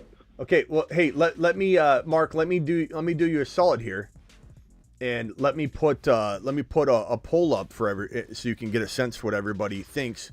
Let's see here. We're gonna go. Let's get a poll going on this. It's would you do this trade and it's Breece Hall for Addison and who? I'm blanking already. Barkley and Barkley. Barkley, Addison. Or what side do you like better? What side in this dynasty or redraft? This is just, well, it's just redraft. And it's got how many flexes? 4. 4 flexes. And a super flex. Right. I can give you my team right quick if you want me to. Hold on. Let's do that 1 second. Let me just go ahead and create this poll real quickly. Here's the link for anybody that wants to vote. Please vote for Mark Cleveland right now. There's the poll. Let me cast my vote for Breece Hall right now. Let me grab this and put this on screen so that we can see the voting come in. This is the kind of service you get, Mark, for being amazing as you are and all that you've donated to the channel. I'm going to go ahead and drop this on here for you. And this is I serve at Mark's pleasure. So here is the poll live, updating as we speak. And so far, Mark, you can see that it is very much in favor of Breece Hall. Breece Hall has 13 votes. Barkley Addison has 3 votes. I put in the poll question so that everybody knows 4 flexes plus a super flex. What side redraft? Breece Hall, Barkley Addison. 14 votes for Breece Hall, 4 votes for Barkley Addison. You can give me your roster. I don't think it will matter. I don't think it will matter because at the end of the day, I'm still able to replace Addison with somebody that is significant enough that I'm taking this upgrade. So go ahead and spit off your team real quick. Mahomes, Barkley, Jacobs, Chris Olave, Nico Collins, Mark Andrews, Kyle Pitts, Jordan Addison, Jalen Warren, JSN, Kirk Cousins. Super. You got Penix Jr.? You got Penix Jr.? Penix Jr. and Kirk? No, I didn't get him. No, I didn't get Penix. Is he out there? It's not been. No, they got him. Yeah, that's such a deep team. Bro, Penix Jr. and Cousins is my secret sauce super flex QB2 I might this have year. traded for him. I hadn't thought about it. Should I keep Andrews and Pitts? Happy birthday, Nick. Happy birthday, Nick. Nick's birthday today. What'd you say? Trade who? Should I keep Mark Andrews and Pitts, or try to trade one of them, or just hang on both of them right now? I mean, I like having both of them given how stacked you are, but I certainly explored trading one of them. You might even go to the Penix Jr. owner, see what tight end they have, and see if you can do some sort of Penix Jr. and a player that helps fill your flex role for Andrews. But this trade you just made right here, I think you should press the button before they withdraw it. Because you have a 17-4 vote, 81% in favor of Breece Hall, and it's only gone up since you've read your roster, so it hasn't dropped since you read it. I would smash the trade, Mark. You have Andrews that can be your flex in a worst-case scenario. You give me Breece Hall. If I reposted this poll, Andrews and Breece Hall versus Barkley and Addison, because even though that's not the trade, that is your lineup situation, I guarantee you Breece Hall and Andrews as a flex would probably be in the 90 to 95% vote. Yeah, I know you're not high on Devontae, but I got him on the bench. Jerome Ford. Jerome Ford. I like that, Mark. I like that. Jerome Ford, that's fantastic. Press the button, Mark. Stop talking to me. Press the button and come back. Hang on, I get it while I'm on here. Okay, because we got to get you to hit this button, bro. Aldi, appreciate you. Aldi's in the Patreon as well. We got such a good group in this Patreon. It is balling over there. Rick just joined. Calvin Krim just joined. Juicebox joined. Theo just joined. And I promise you, John just joined. I promise you guys that I want to make this CW, which is Chris from Vegas. Matt O just joined. Chris, another Chris joined. I'm going to make this such a valuable $10 per month that even if some of you are saying, I'm just going to join to get the league, I'm going to have you going, never mind, I'm not canceling this shit. There's no way I'm going to live without this live chat experience 365, 24/7. Not only is it a lot of people talking football, it's these people that are calling in, commenting. Our chat is transposing over to a live chat community that I've created on Patreon. And that is more valuable than going anywhere else and getting advice. You're getting advice from like-minded people, our people. And you're getting into a league. Blackbeard says, hey, Blackbeard and Travis, I don't know if you guys can man the fort over on Patreon while I'm live. If you see anybody that's in there new or even in the general chat, just say welcome so-and-so, welcome so-and-so. If you can do that for me, that would be amazing. Anybody who wants to sign up for the Patreon, here's the link. It's patreon.com. Oh, that's the poll. Hold on. I just posted the poll again. It's patreon.com. Let me put it in the description of the video as well. It's patreon.com/ let me pin the link. What am I doing?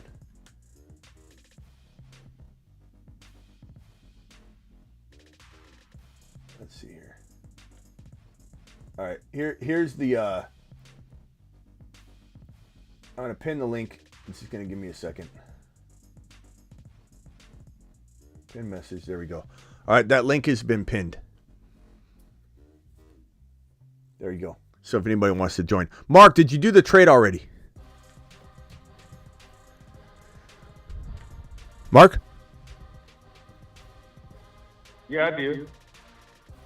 Okay, good. Yeah, I got it. I was on mute for a second.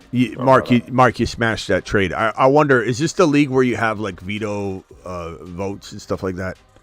I don't think so. Okay, because I hate that crap. This is a new league I haven't been in before. Okay. Yeah, you smashed on that. You smashed on that trade. The fact that you've got Jerome Ford, Mark Andrews as your flex options, I promise you if I redid this poll and put Breece Hall, again, even though you're not trading Mark Andrews or trading for Mark Andrews or trading for Jerome Ford, the lineup decision making here of do I turn Breece Hall and Andrews or Breece Hall and Ford into my lineup options at the expense of, you're giving rid of a 2-for-1, but Barkley and Addison, you're replacing your lineup 1,000 times better.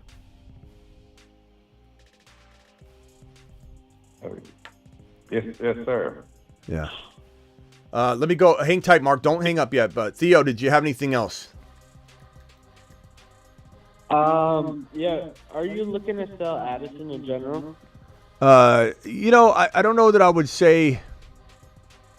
I don't know that I'd say I'd sell Addison, just to sell him. But if he had high value, which I don't think he does right now, because JJ's value took a hit. With the JJ McCarthy, as his quarterback landing spot situation. So I don't know. Welcome, Steve. Steve just joined the Patreon. I don't think I'm going to shout out everybody that joins too. I don't think that anybody's overspending for Addison. And if I look at his ADP on Patreon, who's that? Who just joined this one? Someone just joined the Patreon as well. So Steve just joined, Rick just joined, and then Sly just joined. Appreciate Sly joining. Thank you all for your support. You guys are absolutely, Patreon's blowing up right now. Let me look at his ADP. Jordan Addison is the question at hand. You know what I also want to do on this channel that I don't do enough? First of all, remind me where we're at, okay? Jordan Addison, I got to come back to that. Let me read these super chats real quick. Adam Huntley dropped a super chat. It's on screen. Adam, you still here? Adam Huntley dropped a super chat, and he didn't say anything. I think he's just super chatting, and then he put Breece Hall. So I think he's just gifting. No, that was Robert. Let's see here. Breece Hall was targeted 1 billion times in that offense. I think Adam's just supporting the channel by dropping $5, which is amazing, and saying he likes Breece Hall for Mark. So thank you for that generous super chat there, Adam. If you got a question, let me know. Hey, Smitty, I got burned on Trevor Lawrence Ridley stack last year. I still think Lawrence can be a top 5 QB, especially with Brian Thomas Jr. and Kirk.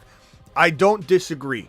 I would never expect it. I have written him off as a top 10 option for me going forward. And that's just being a businessman with my fantasy football ownership and teams. That's being smart. That's being level-headed. We're going to put him aside and say if he falls in a good situation as a QB2 in a 1 QB, or he falls into a good situation as my QB2 in a super flex, I'm going to take that leap and bank on Trevor Lawrence. I still like him. If Baker Mayfield can return to glory, if Jared Goff can kind of be the laughingstock some years and come back and get the bag and be everybody's favorite, QB 10 right now, why can't Trevor Lawrence still develop? So I agree with you, and I'm rooting for him. I'm just not banking on him as a top 10 quarterback, but I 100% am on board with the general thinking that you're throwing down here. Appreciate you dropping that super chat wattage. And Rick with a $20 holler. Rick coming in strong with the first 20 of the night, the highest super chatter of the night. Alert. Super chat alert.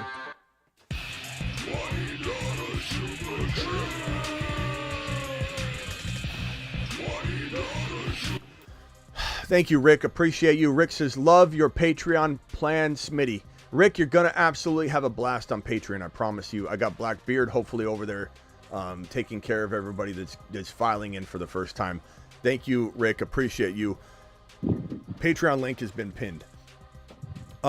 This vote is at 23 votes, 19 votes for Breece Hall, 4 for Barkley. Addison, we're talking about Addison. And what I wanted to say before I got sidetracked there is that I need to make a better habit of putting the topic of conversation on the screen like this and just have, somebody brings up a new name, I change the name because I think that makes the replay value so much more attractive. So Addison is the talking point here. I need to remember that. Can you guys remind me to do that? Especially if you're on the phone line. Okay. Yeah. Let's see here.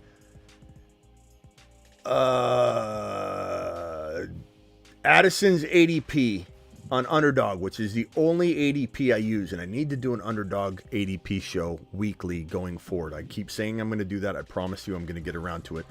Addison's ADP is, good Lord, where is it?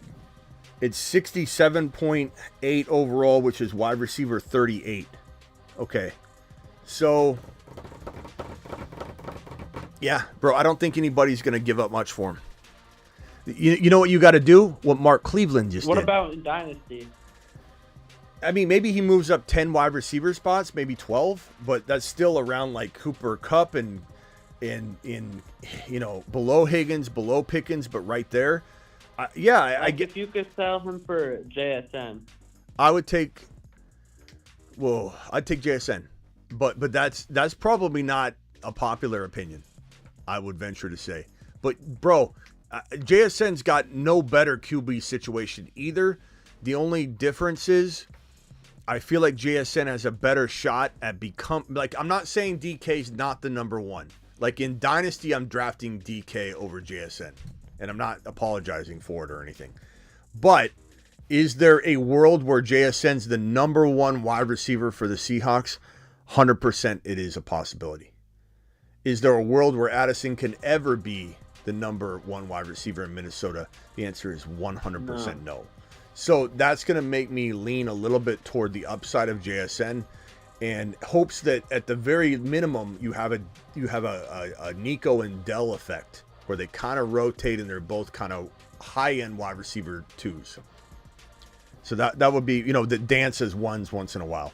But the way to get rid of Addison, if you're trying to trade him, because no one's going to give up enough, is by doing what Mark Cleveland just did. You're putting Addison into a deal. Nobody wants Addison, straight up. But you give Addison away with another player. Now all of a sudden you start dressing Addison up as potentially this or potentially that. The psychology behind doing a 2-for-1, I'm going to do a video on this too. The psychology behind it is this. When you're trading somebody just Addison, the onus is on Addison. The focus is on Addison. The evaluation is on Addison. You don't want to risk a ton on just Addison because of all the things I just mapped out that go through your head. When you dilute the responsibility of the trade into two players, what you're doing is you're making somebody say, there's a lot of what ifs here that could be positive. I don't need to rely all on Addison, so I can look at him differently and say, he could still be pretty damn good. And then you look at Barkley, and now all the responsibility isn't on Barkley. And you say, he could be as good as Breece Hall. So it makes you want to do something that you probably wouldn't do if you were thinking clearly. The 2-for-1's like a fantasy football drug. And it just makes you think, oh, I'm getting this value add here. You give me a grab bag of 2 people, and that's how you get rid of Addison. You want to trade Addison, create a 2-for-1. That's the only way. Trade Addison and your quarterback to get a slight quarterback upgrade. Trade Addison and your Mark Andrews if you really want Dalton Kincaid. Trade Addison and let's say another player, like call it Roma Dunze, to upgrade into Neighbors if that's the player you think is going to be the next elite player. You can figure those things out. Trade Addison maybe for a backup running back that's soon to be a starter in Trey Benson. Maybe you can pull that off, in a 1-for-1. Or add a draft pick to make it like a second or third rounder to then do what I just said, dilute responsibility. But Trey Benson's very undervalued because he does not yet have the job. So you would trade Addison for Trey Benson? Abso-freaking-lutely. Give me Benson all day long.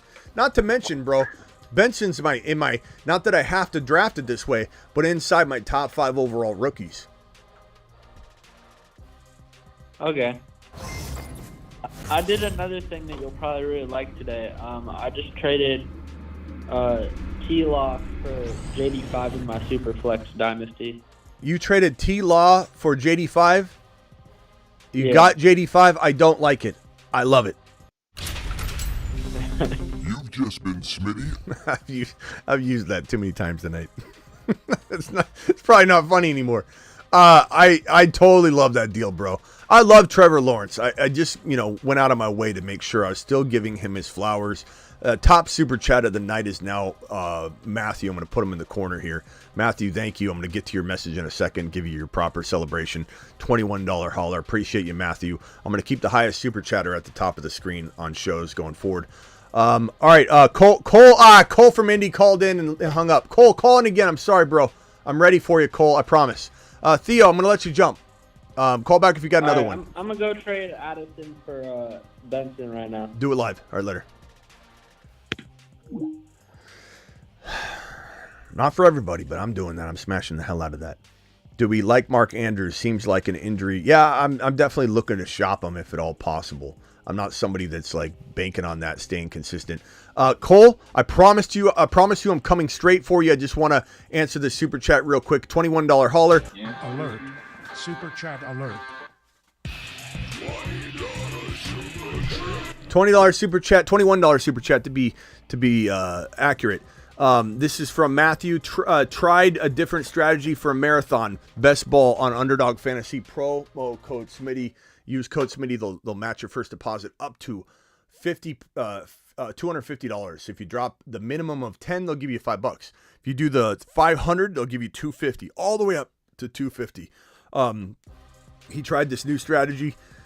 Mahomes, Young, Achane, Kyron, Benson, Ford, Vidal, like it. St. Brown, Hollywood, smash. Maybe an 8.5 to 9 out of 10. I love it. And yeah, you can't go wrong getting Kyron and Achane and still getting Mahomes and St. Brown.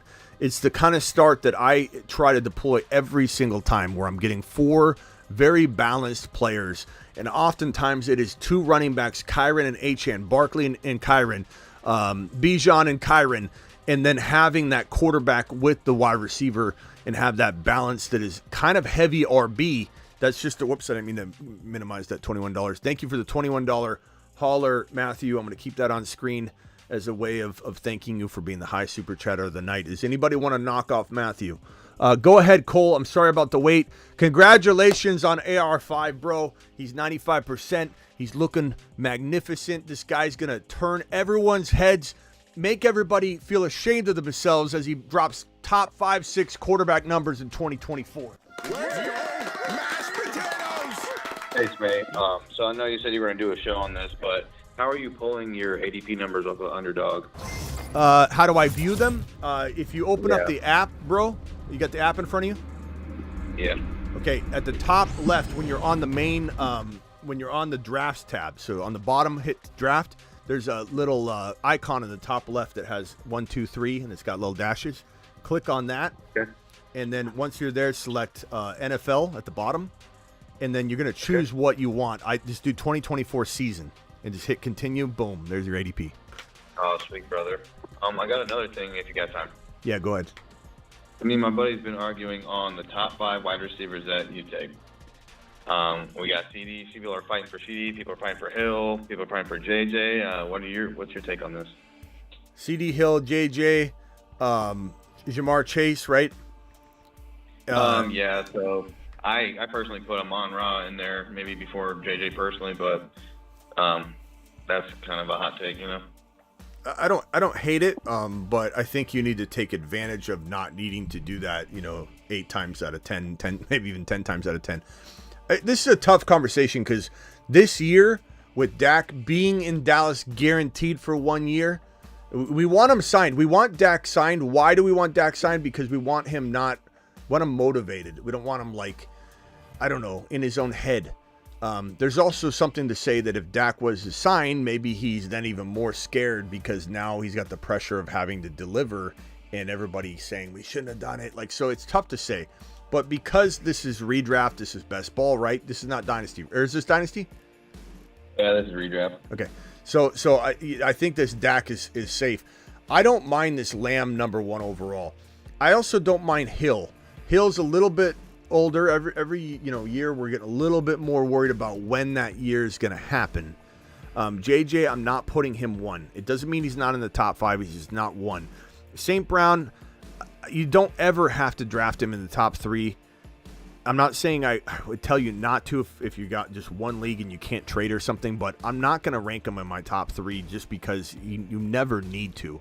And I think it's a bad message to send. It definitely comes down to these 3 guys. CD, JJ, Jamar Chase. I just think that the consensus right now is Lamb by quite a bit, but I think it really is a tough call between these 3, and you really can't go wrong. And the wishy-washy answer I'm going to give you, and anybody that asks me this, and I'm sorry I'm not cementing in hardcore my answer, is that if I'm doing best ball especially, I'm just drafting a good mix of all 3 to account for injury, to account for all things that could go wrong. At the end of the day, when push comes to shove, I think I probably say give me CeeDee Lamb. If push comes to shove, I believe that the offense is still going to be electric. It's always been top 5. Dak was phenomenal last year, and I think they'll continue to throw the damn ball. Jamar Chase is really secure with Burrow. Burrow has to prove to stay healthy, though, so there is that concern. And Tua Tagovailoa staying healthy, to me, even though some people say it's no longer a concern, is still a concern for me. So those little factors just, maybe a little bit of a worry there. You could say, what's Dak going to do? Is he going to be in his own head? I get all that. That's why they're very close. But push comes to shove, I'm going to go Lamb chops just because of what he's been doing the last couple of years. And, he's as good as anybody, man. As far as touchdowns, name another, aside from Jamar Chase, St. Brown could be up there too. You're not wrong. But name another wide receiver that's more guaranteed for 14, 15 touchdowns than Lamb. I think MHJ is going to climb into this conversation, though, even as a rookie, and be right with St. Brown or right below him. I think he's going to be that good as a rookie. I really do. Hopefully my league is sleeping on him so I can puke him up, but I appreciate you, Smitty. All right, bro. Thanks for calling in, Cole. Later. Good one. All right, guys.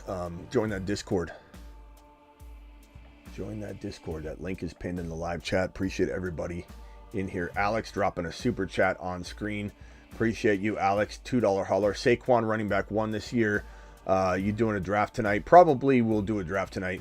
And I don't hate your take. I don't have them ranked there, but I certainly think, as someone said, they wanted to, hey, put a wager on this. Bet the farm on that Saquon's not the running back 1. I wouldn't do it. He's definitely got the capability.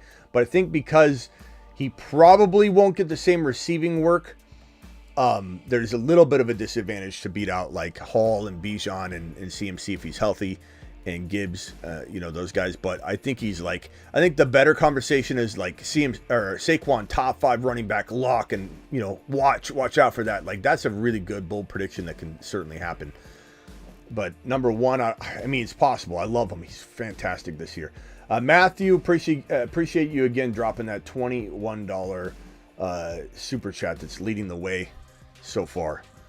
This chat, this vote, I'm going to take off screen. It concluded with 19 votes for Breece Hall. I'm surprised 4 votes for the Barkley Addison side, to be honest with you. I'm surprised that they even had 4 votes.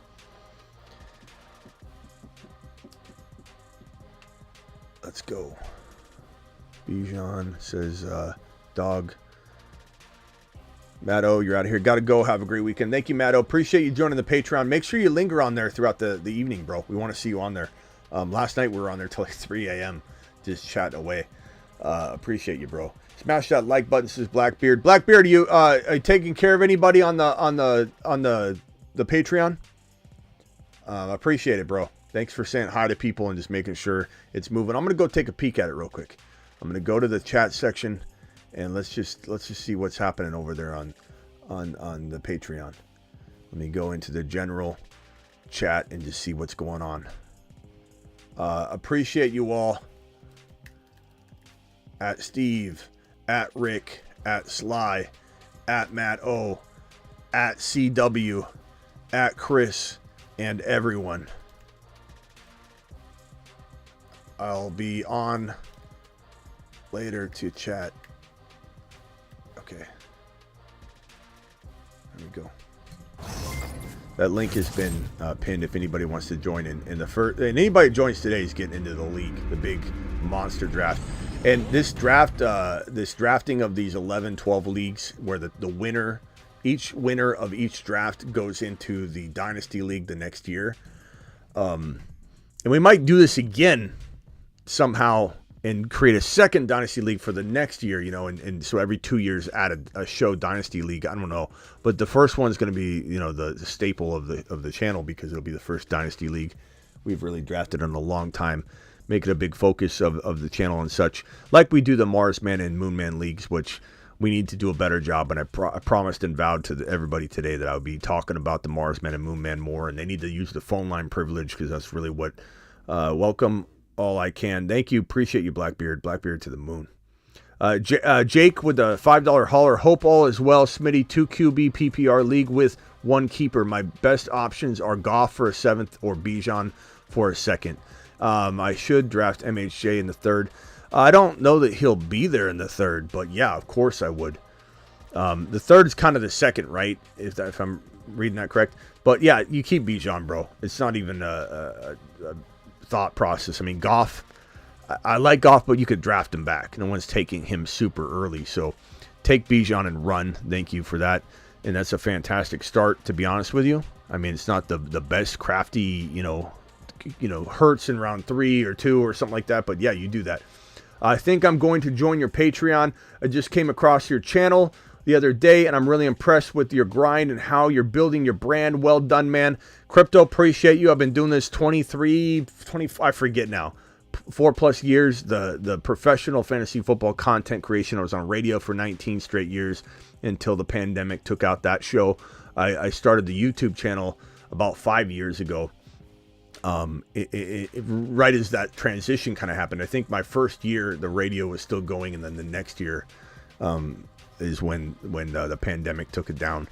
But it had gone, the show had gone 23 straight years. So I've been doing this a while, and nobody understands, I think, better than I do, or this show does, or this community does, what people are looking for and what kind of content you need daily. And Crypto, if you didn't know, this is no Mickey Mouse operation.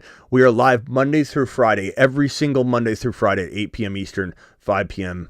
West Coast time. And that's my time because I'm in Arizona right now. That does fluctuate, but we keep it Eastern, so 8 p.m. Eastern every single Monday through Friday.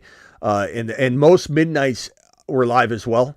And live also additionally whenever big news breaks. And we also have the Dynasty channel, which is in the description. So make sure you subscribe to the Dynasty channel as well, my guy. This is the main channel, youtube.com/The Fantasy Football Show. The Dynasty channel, link in the description, is youtube.com/Dynasty Fantasy Football. You can find me on Instagram. I'm on there all the time at The Fantasy Football Show. And everything's on Spotify as well. And then, of course, thefantasyfootballshow.com. And now Patreon. Now Patreon, ladies and gentlemen. Which I need to get a short link for. I'll do that so that people can can jump into it. But appreciate you dropping this message, my guy, and glad to have you on board. I'm glad you found us. We've been doing this for 5 years now, and it just takes a little while for people to find us sometimes, but we got 25,000 strong for a reason. We're doing it live because of people like you, my guy. So thank you. Joe, appreciate you. Theo, Matt Slater, D-Town, all of you, Herbert, and the 1.2 for the 1.1. Or Khalil Herbert and the 1.2 for the 1.1 and the Dynasty 1 QB. Absolutely turned the 1.1 into Marvin, and I have Bijan. Yeah, I mean, why would somebody give up the 1.1 to move down to the 1.2 and get Khalil Herbert? So you crush them into little itty bitty pieces on that trade. That's a nice job. Thank you, Crypto. Appreciate you. Please hit that thumb up button on the way in the door, the way out the door. We got 160 or so YouTube people. We got 140 Twitter X people in the building. Appreciate you. D-Town, you're a machine. Appreciate you, my guy. Matt Slater, you're the man, the myth, the legend. Theo, appreciate Theo calling in. Joe, appreciate you, Joe. Phil says, I think Breece outscores Saquon if the spotty running back usage for the Eagles continues. I don't know that it was that spotty. Like they ran the hell out of the ball last year. And keep in mind, Kellen Moore's now there, so there's going to be some consistency. But I do believe, it's not spotty. They ran really well last year, but I believe it's going to get better and more consistent. So Barkley has a chance, and for those that don't know, for new guys, like Crypto might not know, we got the Saturn Men, the Moon Man, and the Mars Man bold prediction boards. The Saturn Men. One small step for man, one giant leap for Saturn. And you may be thinking these are big name players. Well, that's what the Saturn Men is for. It's the bigger name guys who you should be taking, to help you decide in the early round, 1 and 2, and 3 in some cases. But it's more about every single player on here is extremely valuable at their ADP. Gibbs is going at the 10, 11, 12, which is criminal. Achane's now falling to the top of round 3. Kyron Williams is a lot of the time now falling to the top of round 3. Make sure you cuff him to quorum. Hall's going at 7, 8, 9 instead of 1, 2, 3. Bijan's going at 6, 7 instead of 1, 2, 3. Jahmyr Gibbs, like I said, going at 10. Hurts going at 4.1 instead of round 2. Mahomes going at 5.1, or even in some league formats, 4th round, when he should be going around top of round 3. MHJ, he's going to earn this. He's going to stay here. I don't care if he keeps climbing. He's staying here. He's doing it live. And then we got the Mars Men. He's on a shuttle to Mars. Mars Man. Barkley going to the moon. And you're not going to hear this from many people. Your boy letting you know. Loads dropping and spinning aimlessly in space. Barkley's incentives make him one of the most attractive second-round running backs you can draft. Look at the incentives. $4.5 million available in incentives. $500,000 if he's first-team All-Pro. $250,000 Pro Bowl. 1,500 yards total rushing and receiving is $250K. 2,000 total yards rushing, he gets an additional $250K. If he has 1,000 yards regular season rushing, plus the team wins the NFC Championship game, which I think they will, another $250K. Super Bowl, another $250K. He's incentivized to absolutely explode. So expect this man to be trying to make the bag. And especially the case goes for Derrick Henry, who's also very incentivized to hit certain numbers in 2024. Let me put Derrick Henry's numbers on screen here as well. It's hard to grab that here. Derrick Henry, this is unbelievable. $4 million in incentives, very similar. 1,200 yards rushing, $500K. 1,500 yards rushing, he gets a total of $1 million at that point. 13 total touchdowns, $500K. If he pushes it to 15, he gets another $500K. So $1 million. He gets $2 million if he rushes for 1,500 yards and has 15 touchdowns. 1,000 yards and the team wins the Super Bowl, $500K on top of that, and more incentives. Those are the meat and potatoes of incentives. These are your Mars Men. McBride going to the moon. Barkley, Benson, AR5, Henry, Stroud, Jacobs. These are all monsters. London already accomplished this one because he's already on the moon, because you can't even get him at a steal anymore, but he's been on this Moon Man list, or Mars Man list, since the beginning we started it. Moon Man. The Moon Man. dropping loads in outer space. Long-term move for the year, Penix Jr. Brooks, Zamir White, these guys are breakouts, monsters. These are the definition of Moon Men. When we first started the Moon Men, we didn't have the Mars Men or Saturn Men list. It was just the Moon Men. These are the exact players that we put on this board to break out. Tank Dell, again, 4th round value. Why is he on here, Smitty? He's already broken out. Yeah, he's going around 4, Bob. That's a smash. Baker, Javon Baker, potentially the Tank Dell of this year. Coleman, maybe the Tank Dell of this year, even though you see him coming. Zamir White, Brooks could be top 12 running backs this year. Penix Jr. to the moon. Ben Sinnott, maybe the Laporta of this year. This is a fantastic group. I've never seen a more, I think, eclectic group of monsters in my life across the Moon Men, Mars Men list that we've had. This year we added the Saturn Men list. I couldn't be more ecstatic for these 3 lists. They feel really good. Mid-season monsters are coming. Corley, Bowers, Spears, Hollywood, Vidal, Adunze, Kendre Miller, Garendo, Penix Jr.'s on that one as well. And the Revenge Tour, baby.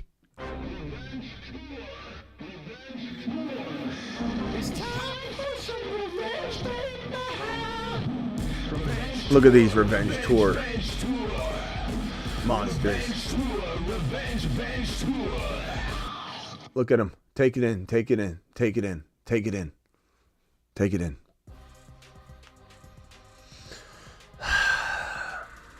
Good show today, guys. Good show today. I'll see you all later tonight. Appreciate all you newbies. Appreciate everybody joining the Patreon. Just to give you a recap, that link is pinned in the live chat. That link will get you not only the... First of all, make sure you're ready for the underdog drafts tonight. That link I just dropped right this very second. There it is. Boom. Click that, it's code Smitty or the link. Boom. Hit it, do it live, okay? That link will get you 50% on your first deposit on Underdog up to $250. If you do the minimum, the bare minimum is $10 to draft. If we do a weekly winner or we do whatever we choose to do tonight, we'll decide tonight on the fly. But $10 is the minimum on the app. It's not a big deal. They'll give you $5. They'll do 50% on Underdog using code Smitty or the link that I just dropped in the live chat. But if you want to draft tonight, you got to hit the link and get signed up and ready, or you won't get in. So do it now, do it in advance, and get that 50% match on your first deposit. As far as the Patreon goes, guys, is this simple. You want a place that is live constantly. You want a place where this community is going to congregate before drafts, after drafts. The best live chat community you will find. Why is it the best live chat community? Why can I say that? In my opinion, is because it is our community. This is not some random community where people are going to crap on you for saying Bijan's the number 1 running back. You're going to be surrounded by friends. And all the trolls are gone because it's $10 a month. That keeps a lot of the trolls out because, and if there's a troll, we'll get rid of them. I don't care about $10. I care about the integrity of the group and the community. $10 gets you 10 live chat rooms, especially the game day lounge, which is live. We're just sitting there. They're all live. None of them get deactivated or go. They're live 365, 24/7. But in the game day lounge, that's where you're going to ask your start bench advice, and we'll nest the answers underneath so it's organized. Like, hey, should I start this guy? Boom. We might have a separate chat per matchup, and then you will nest the comments of each of those, games. I don't know how it's going to go during the live game chats, but Sunday night, Sunday slate of games, morning and afternoon, Monday night game, Thursday night game, Friday games, Christmas games, whatever. We're going to be live inside that chat talking, all of us. I got the moderators in there. It is glorious up in the Discord, or up in the Patreon, which is replacing the Discord essentially. And I know some of the freebie, I want the Discord freebie environment are going to be mad, but look, we're all about the quality here. And the quality is going to be on the Patreon. And I dropped the link one more time. It's also pinned. It's $10 a month. And anybody that gets it today is going to be guaranteed a spot in the leagues, the bash, the Smitty ball, as we'll call it. The Smitty ball will be 10 to 12 drafts. And you get into that draft. And the winner of each of the leagues, of 12 leagues, and we do all those league drafts live on the show, probably in one day. We'll call it a Smitty bash, a Smitty ball marathon, where we do all 12 live drafts, not mock drafts, live fantasy football, best ball drafts on Sleeper. You don't have to be on Underdog, so anybody can get into this. The winners of each of the 12 leagues will get into the 2025 Dynasty official The Fantasy Football Show Dynasty Startup Draft. And, well, the winners are going to get in. The big dogs, the winners, the proven smashing monsters of these 11, 12 leagues will get into the Dynasty League. If you didn't join today, you're in. Yeah, I'm sorry if I didn't clarify on that.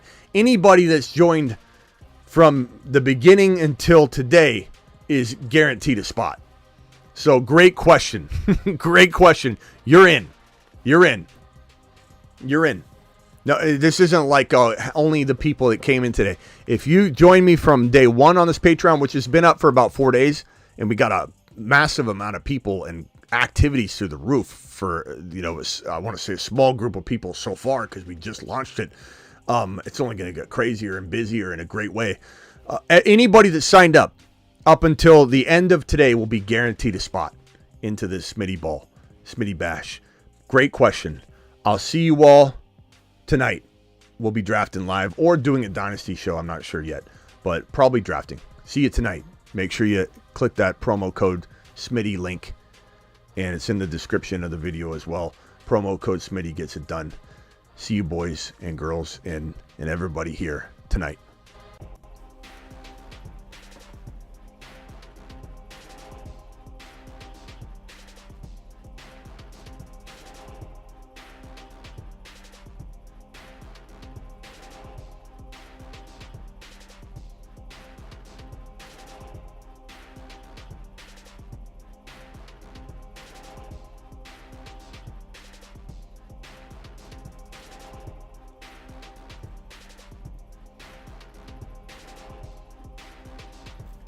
Hi, my name is Bijan Robinson.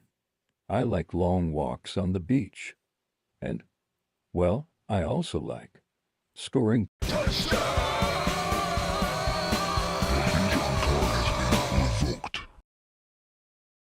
He's Kyron, he's 7 feet tall, and he knows how to handle a ball. He's Kyron, he can take frowns and turn them upside down with his touchdowns.